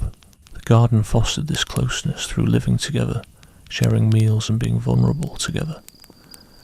Eating was a big deal for Epicureans, not lavish spreads but simple meals shared with good talks. This not only brought people together, but also proved that pleasure didn't mean luxury. A meal of bread, veggies and water, with some cheese or wine now and then was plenty for enjoyment. Findings from Herculaneum show that Epicurean writings included dining guidelines, how to lounge, topics for chat, how to moderate eating and drinking and enjoy food without going overboard. These shared meals with philosophical chats were key rituals. Though we don't have detailed records, they also paid attention to physical health. Epicurus himself had health issues, which likely led him to emphasize how mental pleasure outweighed physical pain. The rule was clear. Take care of your body to avoid pain and stay able to enjoy pleasures, but don't get caught up in health obsessions. Exercise, diet, or rest, and medical help were valued for keeping balance. but extreme fasting, intense training, or seeking physical beauty were seen as distractions from the ultimate aim. The Epicurean routine probably involved some hands-on work, like farming and upkeep, but we're missing detailed accounts. Unlike the Greek upper class who looked down on manual labour, Epicureans didn't dismiss it. If it helps you be self-reliant and less dependent on the market, it fits the philosophical goal. The garden aimed for a measure of self-sufficiency, aiming more for significant independence than for total seclusion from Athens' political and economic realms. There was also a place for what we might now call meditation or reflection, although Epicurus didn't label it this way. Engaging with philosophical ideas, looking at one's own mindset, catching false beliefs as they take shape, and actively feeling gratitude for simple joys were among the practices mentioned. Philodemus highlighted the value of remembering good times, particularly those spent with friends. Such memories can bring joy in the present and help weather tough times. This concept aligns with cognitive behavioral therapy, which focuses on positive memory recall to combat depression and anxiety. Epicureans focus on gratitude, choosing to appreciate what they have instead of longing for what they don't. Each little joy, like sipping cool water on a warm day, chatting with a friend or enjoying a sunset, is recognized and cherished. This attentive appreciation of the present is vital for retaining peace of mind. Today's mindfulness meditation echoes this emphasis on staying aware of the present and accepting it without judgment. Though Epicureanism lacks Buddhism's formal meditation routines, the underlying psychology is alike. Much of our suffering stems from overthinking and judging raw experiences. Bringing attention back to the simple, direct sensory experiences of now can reduce that suffering. The Epicurean community also engaged in rituals and celebrations. They gathered monthly to remember Epicurus's birthday, not to worship, but to express gratitude for the teachings and the teacher. This wasn't a religious ceremony but a communal thanksgiving, strengthening their bonds and shared values. They also met every month on the 20th, a date significant to Epicurus and his circle. These rituals helped in significant ways, creating time rhythms, boosting group identity, and offering times for reflection and rejuvenation. Even a philosophical system rooted in reason and nature benefits from structured rituals and shared celebrations. And how about balance between solitude and community? Epicurus valued both. Community offers safety, friendship, philosophical conversations, and practical support. Yet solitude is also key for reflection, study, and self-examination. The ideal likely involves a mix, mostly spending time with close friends in the community, while keeping room for personal reflection and privacy. The saying "live unknown" or "lav biosas" captures this balance, suggesting avoiding public life, political involvement, or chasing fame, but not becoming a hermit. Instead, live within a tight-knit group, known well by them but unknown to the broader public, protecting from public life's chaos while offering social bonds. So, how do you embrace an Epicurean lifestyle? According to ancient writings, it's a gradual path of learning and applying ideas. You start by reading or listening to core teachings, maybe going to talks or discussions. If it resonates, you dig deeper, studying the principal doctrines, Epicurus's letters and other pivotal texts. You adopt cognitive techniques, scrutinizing desires, questioning false beliefs, and nurturing simplicity. If you're dedicated, you might join, or form an Epicurean group, living with friends who support your journey just as you support theirs. Ideally, you live with like-minded friends who support your practice and whom you support in return.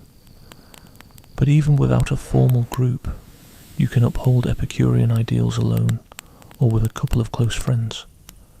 This transformation requires time. Epicurus compared it to medical treatment. Health doesn't come overnight. You have to stick with the prescription. Deep-seated mental habits, baseless fears and unnecessary wants take persistent effort to untangle. But with practice, serenity becomes stable and enduring, not just temporary. What about slipping back or failing? The texts admit that it's common. You get the philosophy on an intellectual level, but you still find yourself worrying about money, chasing after status, fearing death, or feeling bouts of anger and jealousy. That's where having a supportive group around you becomes super helpful. Friends can spot when you're slipping into old habits and nudge you back on track. There's also the tricky part of dealing with folks who aren't into Epicurean philosophy. Should you try to convince them to join you, or should you completely bow out of the mainstream? History suggests a balanced approach. Epicureans did engage with society, had relatives who weren't Epicureans, and dealt with necessary economic stuff. They didn't go out of their way to recruit new followers or aim to change society wholesale. Critics sometimes call this elitist or passive. If you found the key to happiness, isn't there a duty to share it broadly? Why should this insight stay confined to a handful of garden spots? Epicurus might reply that many aren't in a place to embrace philosophy. They hold tight to traditional values, are caught up in societal norms and resist big changes. You can share wisdom with the willing, but can't impose it on those who aren't interested. Bringing Epicureanism into today's world presents its own hurdles. We don't live on small farms, can't easily be self-sufficient, and are part of vast global systems that demand our involvement. With mortgages, job commitments, legal requirements and family duties, fully living out old ways isn't simple. Yet the essential ideas still work. Separate needs from wants, enjoy simple joys, value friendship, confront irrational fears, pick peace over achievements, and practice gratitude and mindfulness. You don't need a commune to embrace Epicurean ideas. Tailor the philosophy to fit your lifestyle. Some modern setups actively draw from Epicurean ideas. Communities where people maintain private spaces but come together for communal living and meals. Friend circles focused on philosophical chats and mutual help, and digital groups practicing Epicurean ways across miles. The 21st century might be just right for an Epicurean comeback. Consumer culture pushes for never-ending wants and dissatisfaction, exactly what Epicurus cautioned against. Social media brings out comparison and competition, political divides breed anxiety and anger, and climate change fuels existential dread. In all of this, searching for Epicurean peace through simplicity, community, and deep understanding could be a path worth following. Part 10. The critics strike back.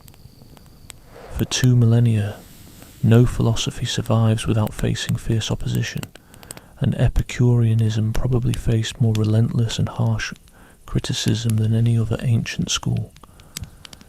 It's crucial to understand these critiques, both for the sake of intellectual honesty and to grasp the real limitations and conflicts within the system.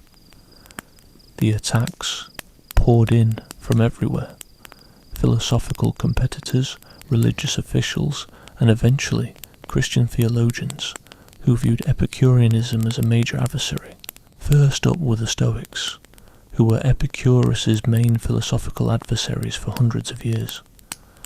While both schools agreed that life's goal was finding peace of mind, they had wildly different ideas about how to achieve it and what it truly meant.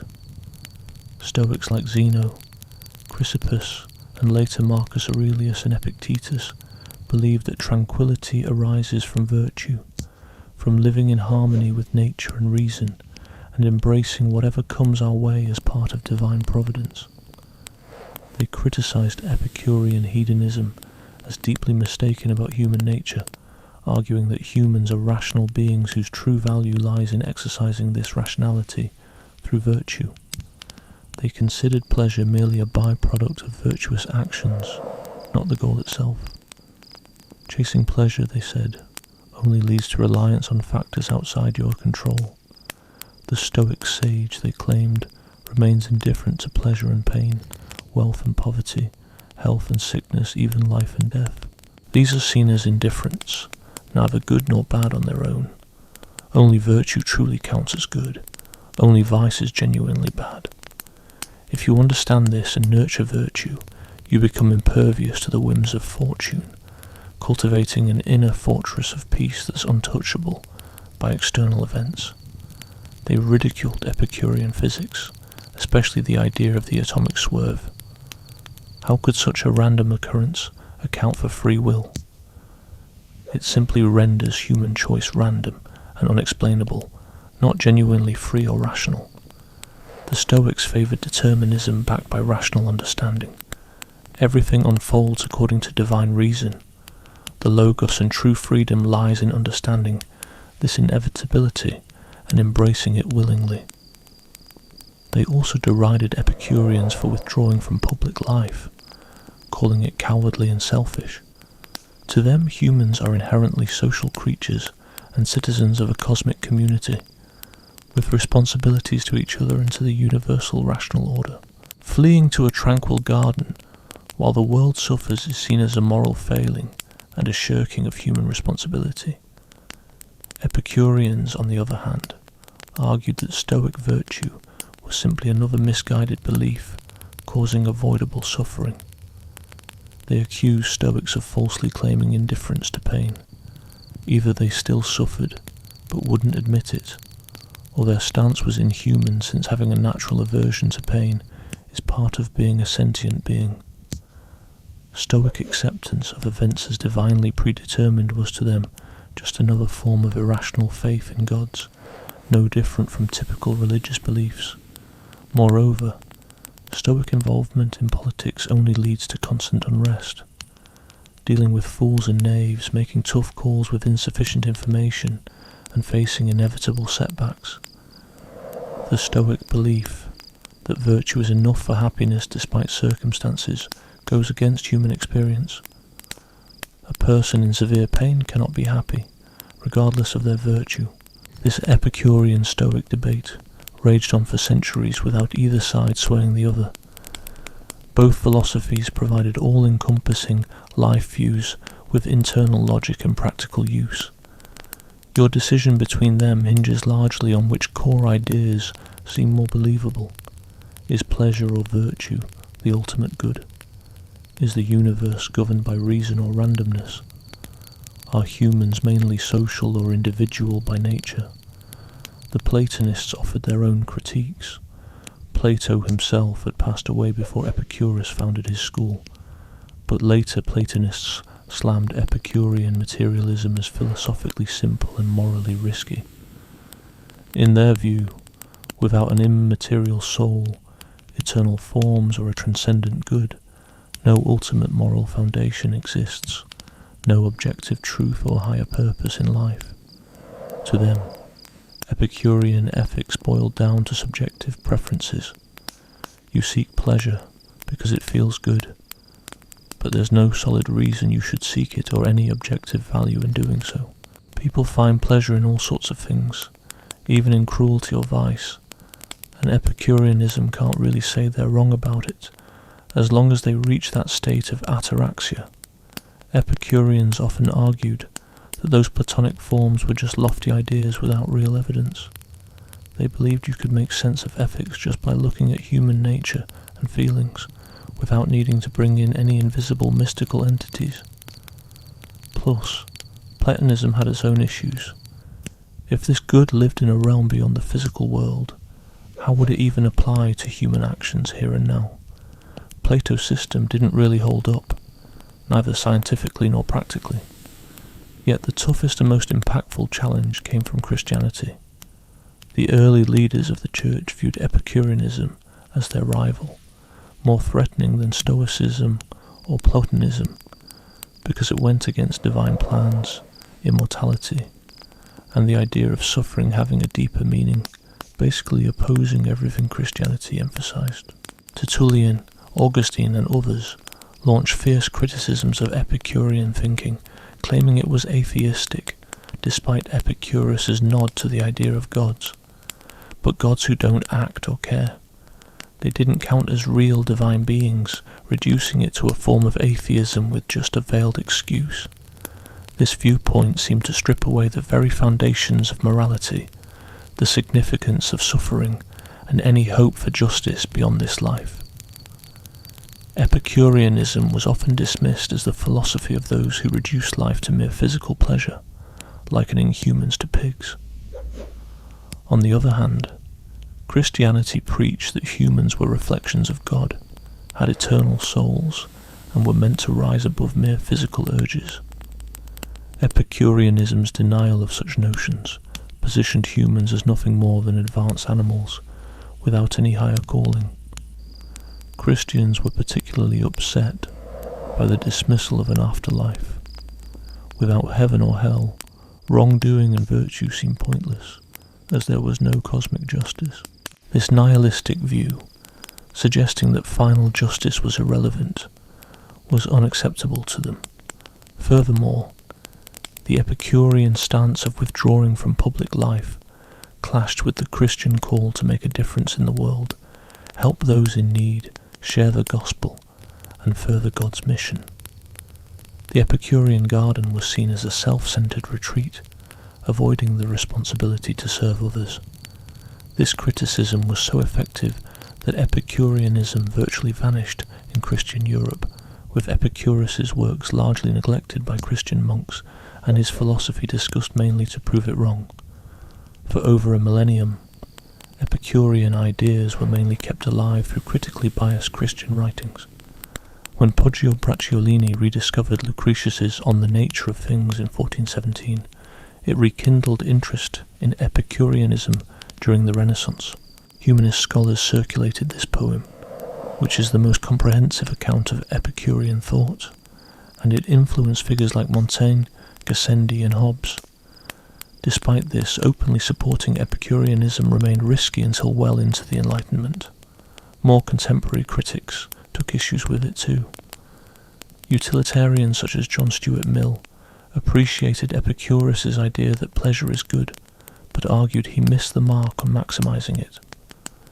Mill differentiated between higher and lower pleasures, emphasizing intellectual and cultural enjoyment over mere bodily satisfaction, famously suggesting it's better to be an unsatisfied Socrates than a satisfied fool.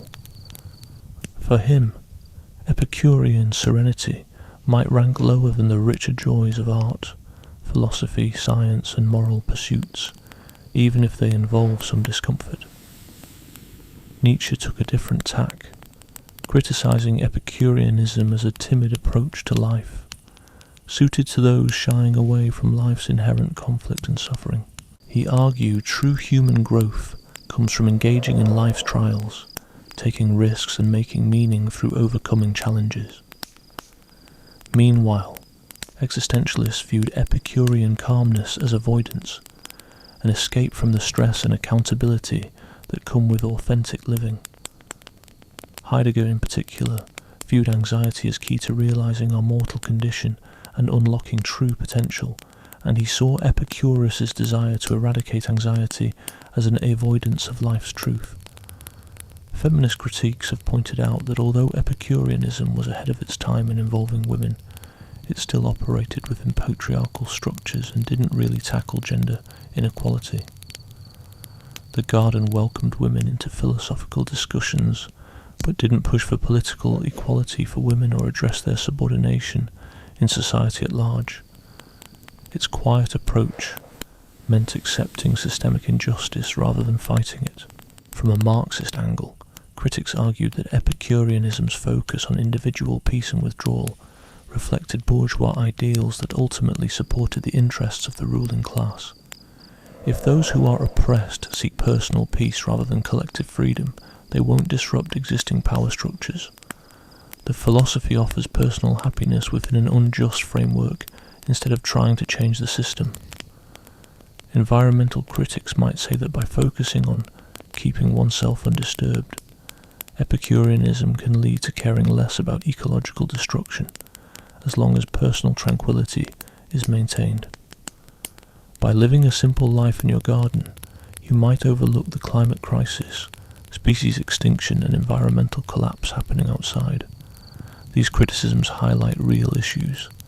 Epicureanism could be seen as downplaying the importance of engagement, struggle, morality beyond self-interest, collective actions and greater human possibilities.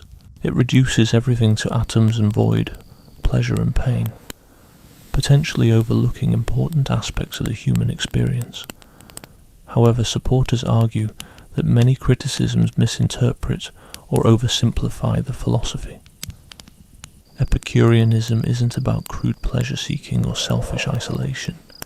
It's a complex way to achieve lasting well-being through understanding, virtue and community. Its naturalism and focus on evidence-based ideas were scientific advancements, not nihilistic views. Its individual focus allowed for personal freedom against demanding societal expectations. The push and pull between criticism and support show a crucial fact. No philosophy is flawless or all-encompassing. Every philosophical approach involves compromises, prioritizing some values over others with its own strengths and drawbacks. Epicureanism warrants both admiration for its insights and a frank acknowledgement of where it falls short. Part 11. Where Epicureanism misses the mark. Now it's time to look within and see the internal struggles and true shortcomings of Epicureanism, even when we accept its assumptions. These aren't criticisms from other philosophies, but issues that pop up from Epicurean logic and its use. First, there's a basic problem: how pleasure is both a measure and a goal in the form of ataraxia. Epicurus argues that pleasure is the sole good and pain the sole bad. However, he also states that the highest pleasure is ataraxia, which means being free from pain and disturbance. This leads to confusion. Is pleasure about feeling satisfied, kinetic pleasure, or is it about being in a state of balance, katastematic pleasure? If the focus is on kinetic pleasure, then ataraxia isn't the ultimate pleasure but is more a neutral point where pain and pleasure don't exist. But Epicurus maintains that ataraxia itself is the highest pleasure. This might mean redefining pleasure to simply mean what's worth going after, losing the real-world touch that made hedonism seem wise at first. The issue really stands out when Epicurus suggests that once you reach ataraxia, you can't have more pleasure, just different kinds of it. This goes against everyday experiences. When someone finds tranquility and then enjoys a good chat or a tasty meal or something beautiful, it feels like their pleasure increases, not just changes. If these active pleasures don't add to the pleasure of ataraxia, why go after them? Epicurus might argue they just change pleasure without adding, but this feels like splitting hairs. It only works if we reinvent pleasure to mean overall satisfaction instead of actual feelings. But then we lose the straightforwardness of hedonism and end up debating big ideas about a good life. Second issue, balancing self-interest and friendship. Epicurus asserts that every act is driven by self-interest, aiming for one's own pleasure. Yet he also says true friendship means caring for someone else because of their worth, not for what you get from it. These ideas clash. The reconciliation attempt suggesting your friend's well-being becomes part of your own makes sense psychologically, but feels philosophically lacking. It implies friendship is all about self-gain, caring for a friend only because their joy leads to yours. If you could be happy without them, their joy wouldn't matter to you. This viewpoint misses the essence of friendship, caring for another person beyond personal happiness. The dilemma deepens with sacrificial friendship.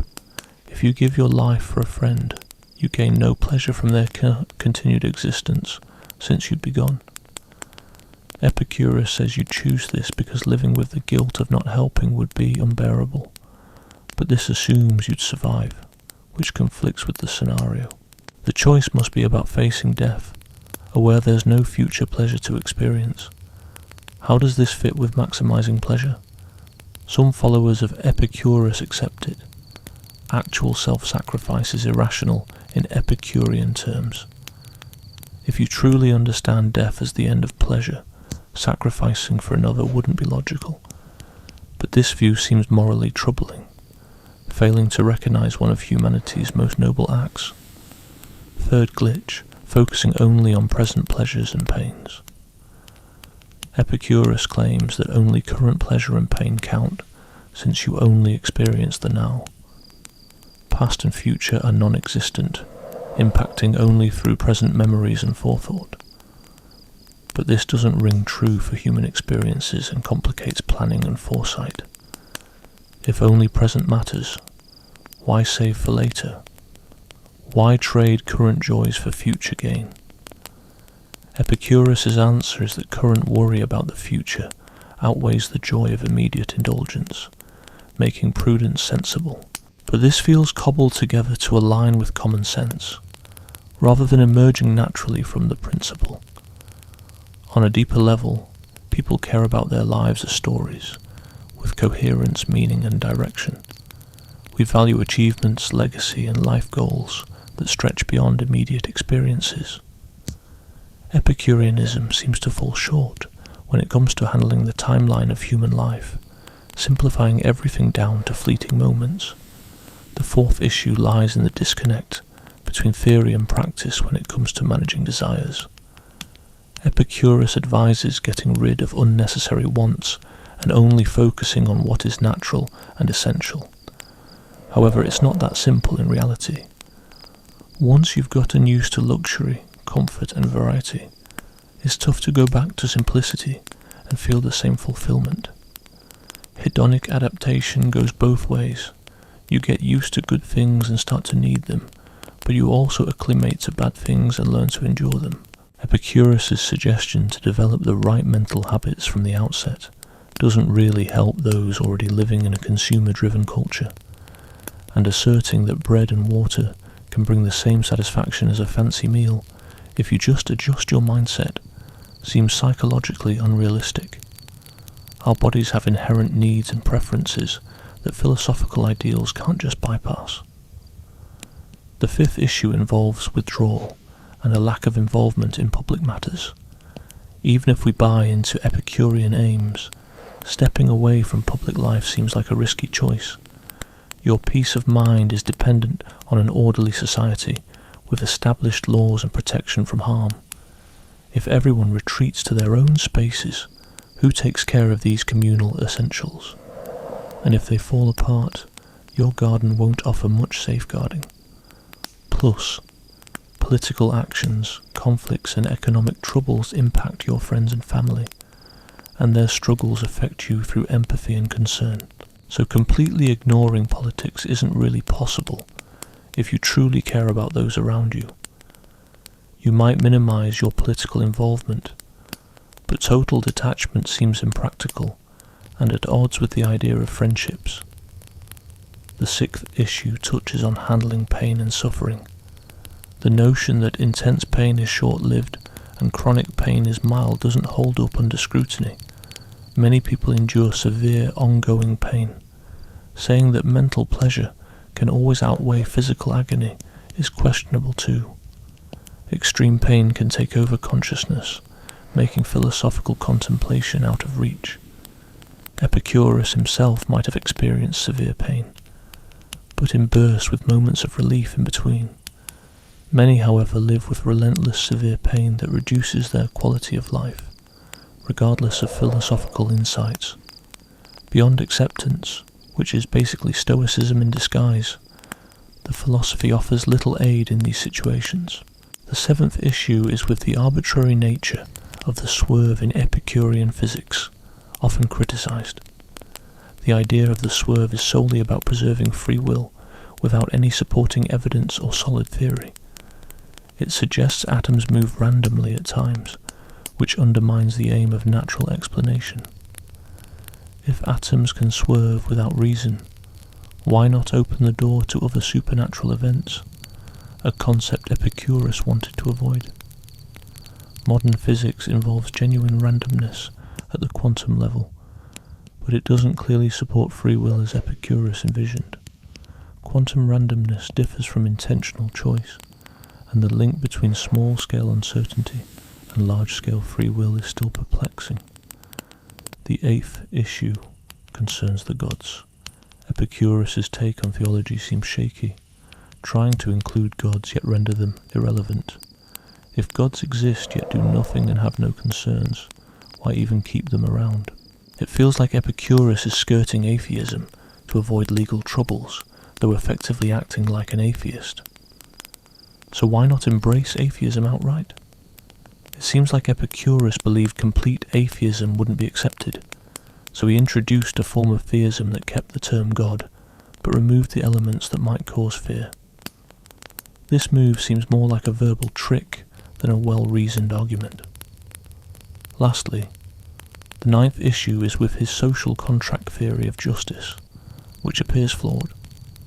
If justice stems solely from mutual agreements for benefit, then we have no duty to those beyond our contracts, future generations, distant individuals, those severely disabled who can't reciprocate, or non-human animals.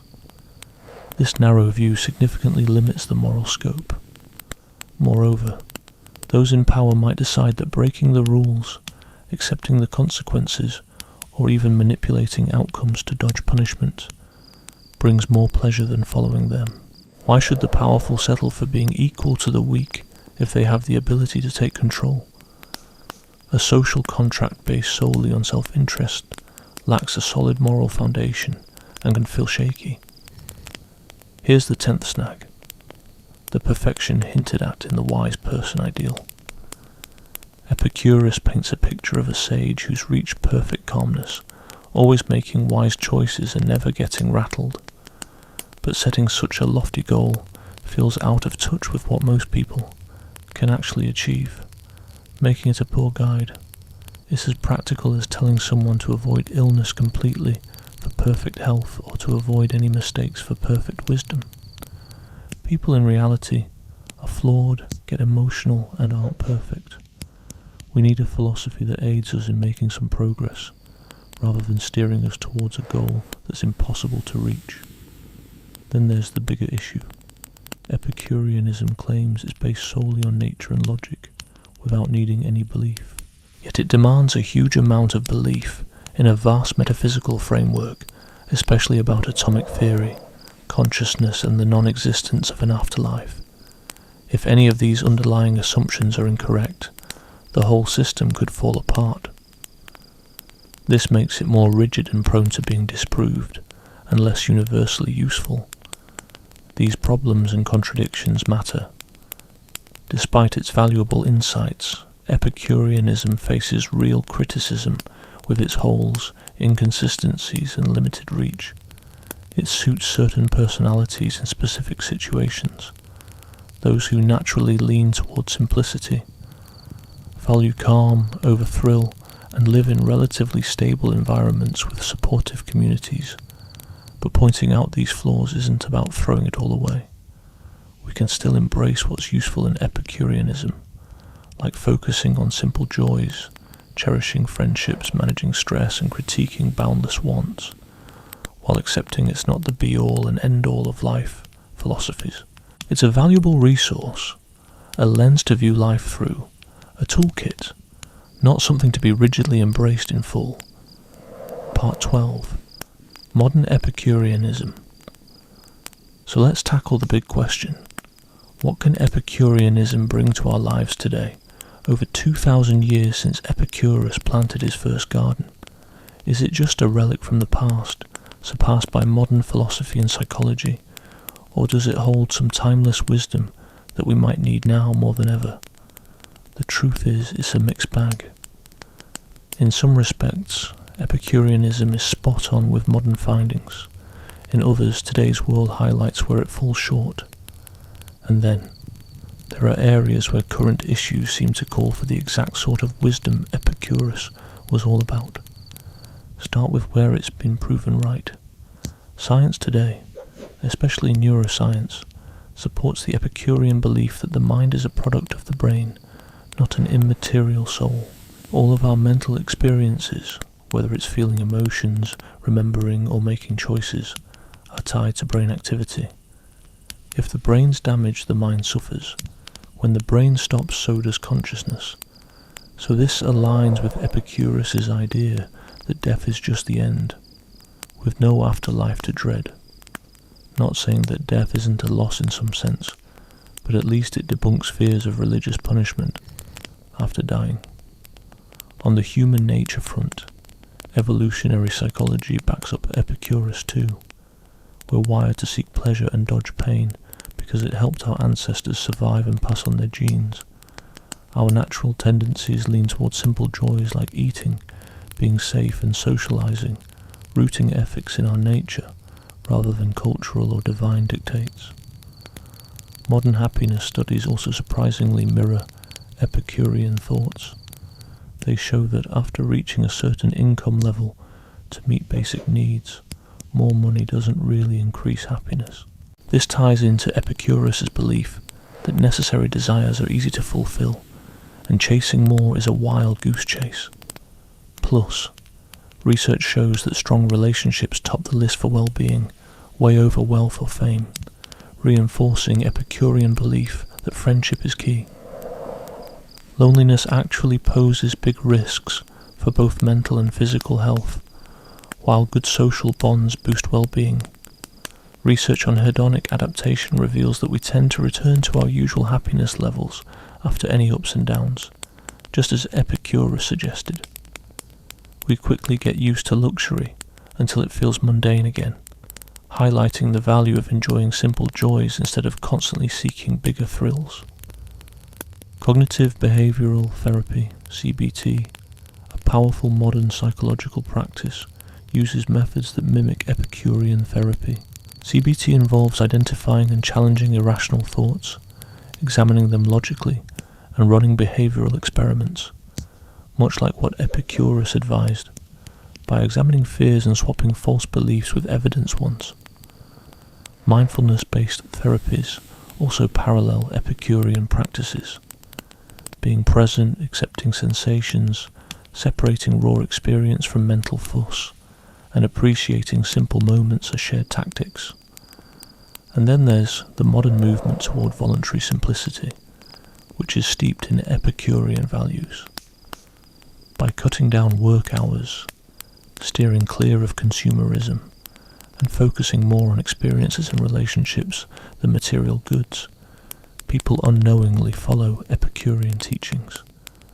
Whether it's downsized living, minimalism, or schemes like financial independence, retire early, FIRE, they all reflect the Epicurean insight that true satisfaction comes from wanting less.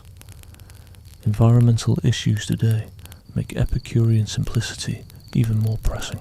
Over-the-top consumption is wreaking havoc on our planet, and we desperately need a philosophy that prioritizes having just enough over endless wanting. Epicureanism is all about the idea of having just enough, finding the most happiness with the least amount of stuff. In today's world, where many people feel lonely despite being so digitally connected, the Epicurean focus on community and friendship is more important than ever. We've got a ton of social media friends, yet close, meaningful relationships are rare. People live alone or in small family units instead of big communities.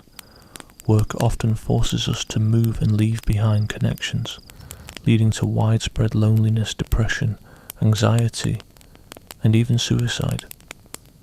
Epicurus suggested building close-knit groups of friends who share the same values and support each other, and that's exactly what people are looking for nowadays. Things like co-housing, intentional communities, chosen families, and regular get-togethers try to recreate the deep bonds that the garden offered, where people truly care for one another. The lack of meaning in a secular world also brings Epicureanism into the spotlight.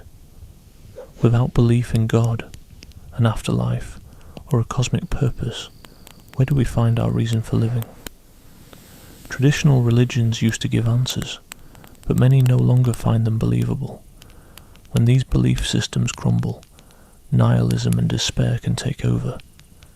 Epicureanism provides another way. Meaning comes from living a good life, filled with pleasure, avoiding pain, finding calmness, and valuing friendship and community. Life doesn't need external reasons to be meaningful. A good life justifies itself.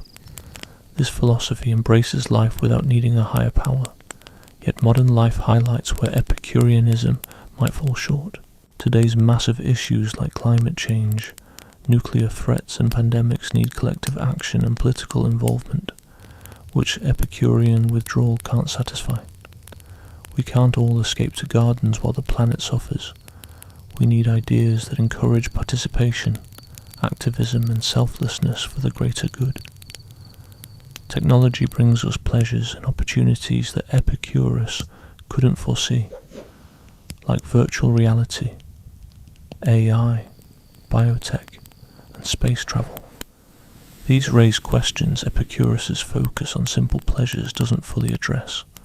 Should we go after technological pleasures even if they are unnatural? Should we enhance ourselves beyond our natural limits? Should we create fake pleasures by directly stimulating the brain? Epicureanism might suggest sticking to natural pleasures and not creating new needs. But is that being wise or just resistant to change? Perhaps humans should embrace change, aim for more pleasure, deeper connections, longer lives and better minds. These questions need ethical thinking that goes beyond what Epicurus offered. The idea of an experience machine, proposed by Robert Nozick, challenges Epicurean ideas on pleasure. This thought experiment asks if you'd connect to a machine that gives you perfect experiences while your body stays in a tank. Most people would refuse, valuing authenticity, real relationships and achievements beyond mere feelings. This suggests pleasure isn't everything, or might need to be real, not artificial.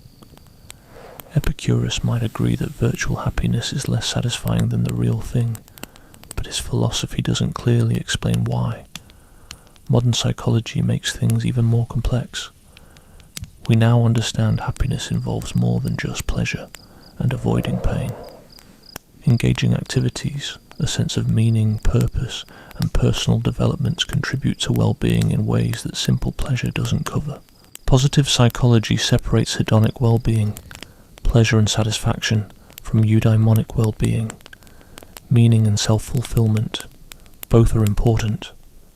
This mirrors the old debate between Epicureans and Aristotelians about whether happiness or flourishing should be the goal. It's possible that both were a bit right, and well-being includes many aspects, not just one. So, what does modern Epicureanism look like? It's not just about reviving ancient ideas. To stay relevant, it needs to embrace modern knowledge, tackle today's problems, and tap into current possibilities while keeping its core wisdom. These key principles still hold true. Enjoyment is important. Simple joys often satisfy the most. Endless desires lead to misery. Friendship is crucial. Fearing death and deities brings needless suffering. Calmness is worthwhile, and belief should be based on experience. Modern Epicureanism might be about living simply with few consumer goods, fostering deep friendships and community ties, practicing gratitude and mindfulness, questioning anxiety-inducing beliefs, seeking meaningful work that matches personal values, staying engaged in important political issues while maintaining personal well-being, accepting mortality, enjoying life fully, and basing ethics on natural results without supernatural beliefs. This isn't strictly Epicureanism. It blends ideas from different philosophies, makes new compromises and fits today's world. Yet it leans heavily on the wisdom of Epicurus. Some modern philosophers have developed their own versions of neo-Epicureanism. Michel Onfray supports a type of hedonism that celebrates modern pleasures but is grounded in Epicurean materialism. Catherine Wilson examines how Epicurean ideas foreshadowed modern science and remain ethically relevant. Hiram Crespo works on modern takes on Epicurean community practices. Though they're few and spread out, modern Epicurean communities do exist. Online, people study and discuss Epicurus's philosophies, and some attempt to form local groups inspired by his ideas. Intentional communities sometimes clearly draw from Epicurean principles. Organizations like the Society of Epicurus aim to promote these ideas. Despite this, Epicureanism hasn't gained a widespread popularity today. It might seem too gentle, modest, and accepting for a time that admires ambition, change, and disruption. It suggests contentment when society encourages constant improvement, simple joys when luxury is at our fingertips, and withdrawing when action feels necessary. Yet this might be its strength. The culture we live in makes us unhappy, always wanting more, comparing ourselves to impossible standards, harming our world and each other in the pursuit. We need other options, philosophies that say what we have is enough, that value being rather than having, that see richness in friendship over possessions. Epicureanism may never dominate philosophical thought because it doesn't promise power, fame, transformation, or certainty of life's ultimate meaning.